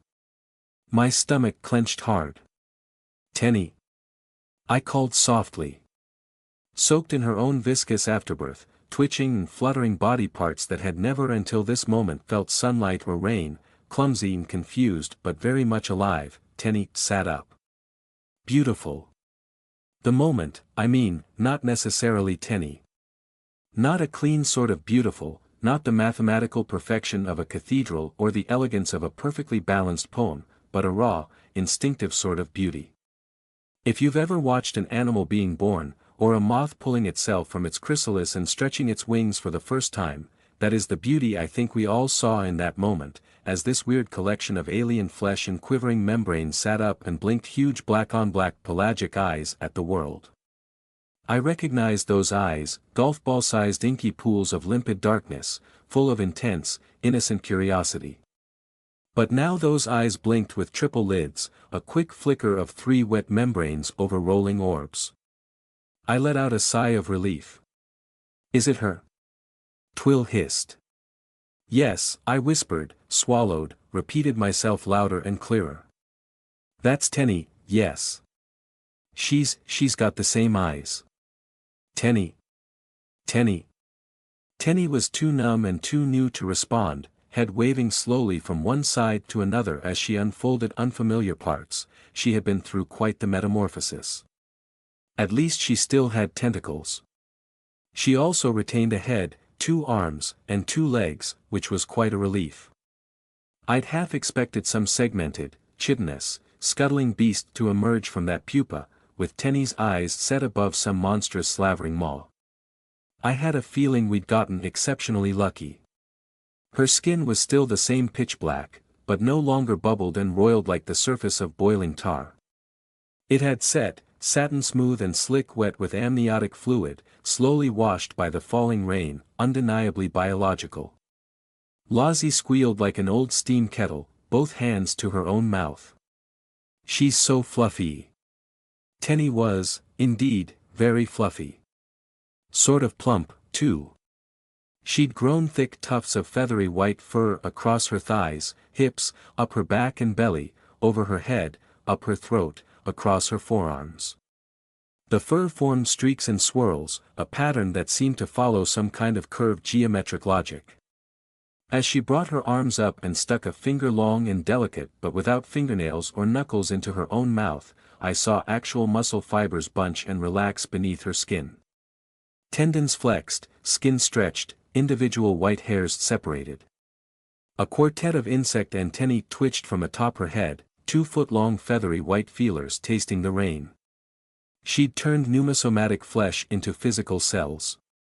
How many meals of raw mutton had that taken, I wondered. She'd grown a mouth too, and a nose. In her face, rather than relying solely on the one in her chest, which still lingered as a puckered line across her breast.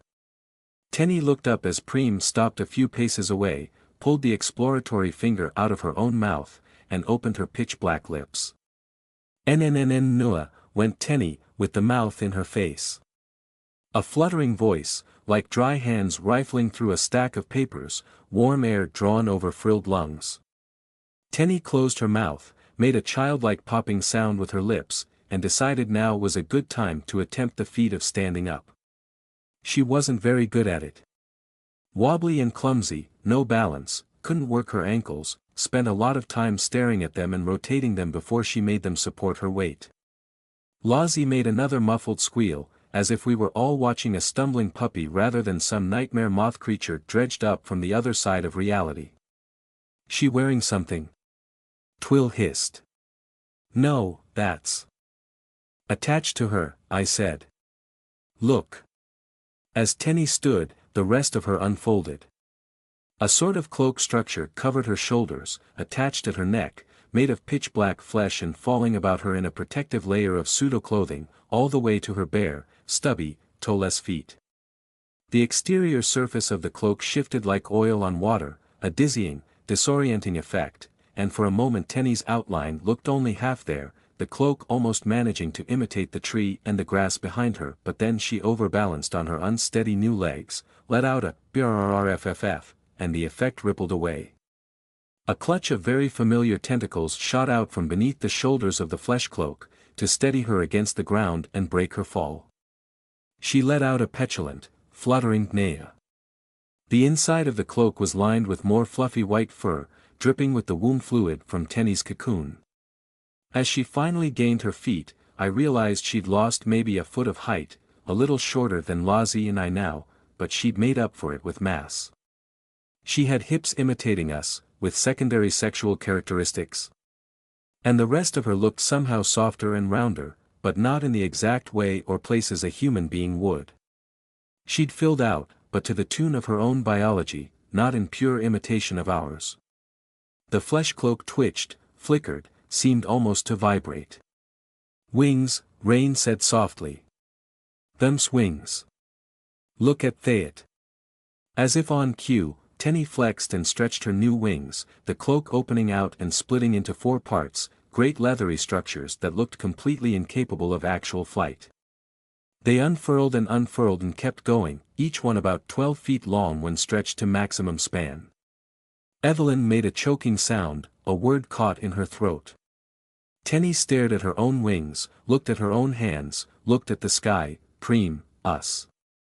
Her tentacles reached over and started to groom one of the wings, trying to clean the sticky black amniotic fluid off, like a bird preening itself. Then she sagged with effort, the wings flopped back down into a cloak, and Tenny sat down in a heap. Beowulf, she fluttered, a very grumpy child woken from a comfortable nap. Don't exaggerate, Evelyn grumbled. What do you mean, don't exaggerate? Look at it.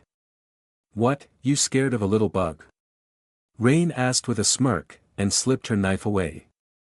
She's exhausted, just been born, can't even stand up. She's so cute. Lozzie squealed again, and wriggled out of my grip. I doubt anything could have stopped her, certainly not my weak, maybe weight, as she skipped across half the garden in 2 seconds and fell upon Tenny with a hug.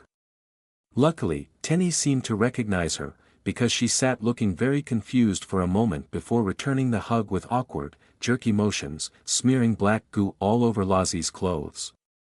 Can't argue with that, Rain said. Cute. Twill boggled at everything and everyone. In the eye of the beholder, I suppose, I muttered, but my own reaction went deeper, in a way I couldn't voice. I swallowed, and settled on saying, she is, kind of. Yes, I'm sure this is all very charming, but this is still very much a worst-case scenario, Evelyn snapped. No.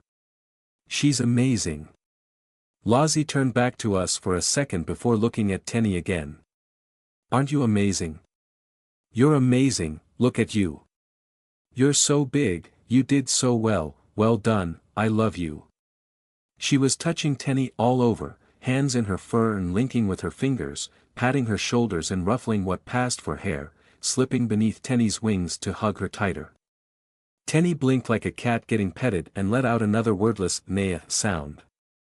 Tenny's tentacles searched further than her hands, poking and prodding at the pieces of shattered shell, ignoring them and moving on to the weeds amid the grass. Some of them still showed the wounds from her battle months ago, with Amy Stack Scribble Monster, severed and burnt, but the rest seemed longer than before. A few split their ends into hungry maws as they explored the garden, full of tiny needle teeth, biting into stray twigs and trying to eat a flower before spitting out the petals. I choked up. Not because of some abstract beauty of the miracle of life, but with jealousy. Tenny had changed. She'd grown. She'd entered a cocoon and emerged with a body closer to that she was always meant to have. Clumsy and weird and obviously exhausted by the metamorphosis, drenched in her own amniotic fluid, yes, but she looked right. Perhaps I was desperately trying to retroactively justify my gut emotional response, but Tenny had always looked weird, half-finished, sweet and protective, yes, but stuck together from spare parts. Now she'd matured. She was beautiful. And here I was, stuck in my scrawny, slow, ape body. Phantom pain twinged in my sides with sympathetic need. She had tentacles. I didn't. Zheng dropped out of the tree again and landed in the grass, amid the broken shards of cocoon right behind Tenny. Our little pet moth person flinched and jumped, then looked up and around as Zheng loomed over her, meeting a grin full of sharp teeth. Puppy, Zheng purred. Well done. Tenny reacted like a cat before a snake. She flared and puffed herself up, opened her mouth in a loud hisses of fluttery vocal cords. All her tentacles whipped back to spread out and make her look bigger. If she hadn't been on the floor with Lozzie, I suspect she would have arched her back and lashed out. Bad Zheng. Lozzie yelled. No. No scaring her. Bad. Mooncalf dash. No. The pup dash. No. Zheng grumbled. She grudgingly backed up a few paces, and Tenny's panic relaxed, tentacles lowering, though she still eyed Zheng with suspicion. Yeah, you tell her, Loz, Rain laughed. Twill started laughing too, but a nervous, panicky sort of laugh, like she was trying to convince herself this was all normal. Right, yeah. It's a huge fluffy moth person, what's not to laugh at? I said with a sigh of exhaustion. Everything ached, my hair and scalp were cold with rain, and I could tell we had hours of work still before us. At least we're not doing something absurdly dangerous, for once. Hee-yeah, went Tenny, a whining flutter at me. Either she'd only just noticed or recognized me, or only just worked up the energy to demand attention. She held her arms out to me around Lozzie. I think she wants a hug, Rain said. Oh, for pity's sake, Evelyn hissed. I walked over without hesitation. Rain followed me with the umbrella. Tenny did look weird, and I'm not going to pretend otherwise. She wasn't an image of human femininity overlaid with a touch of alien exoticism, she was actually slightly unsettling, inspiring the same gut reaction one might have to an unknown insect. Was she safe to touch, or venomous? Would she bite? Would she leave unknown bacteria on one's skin?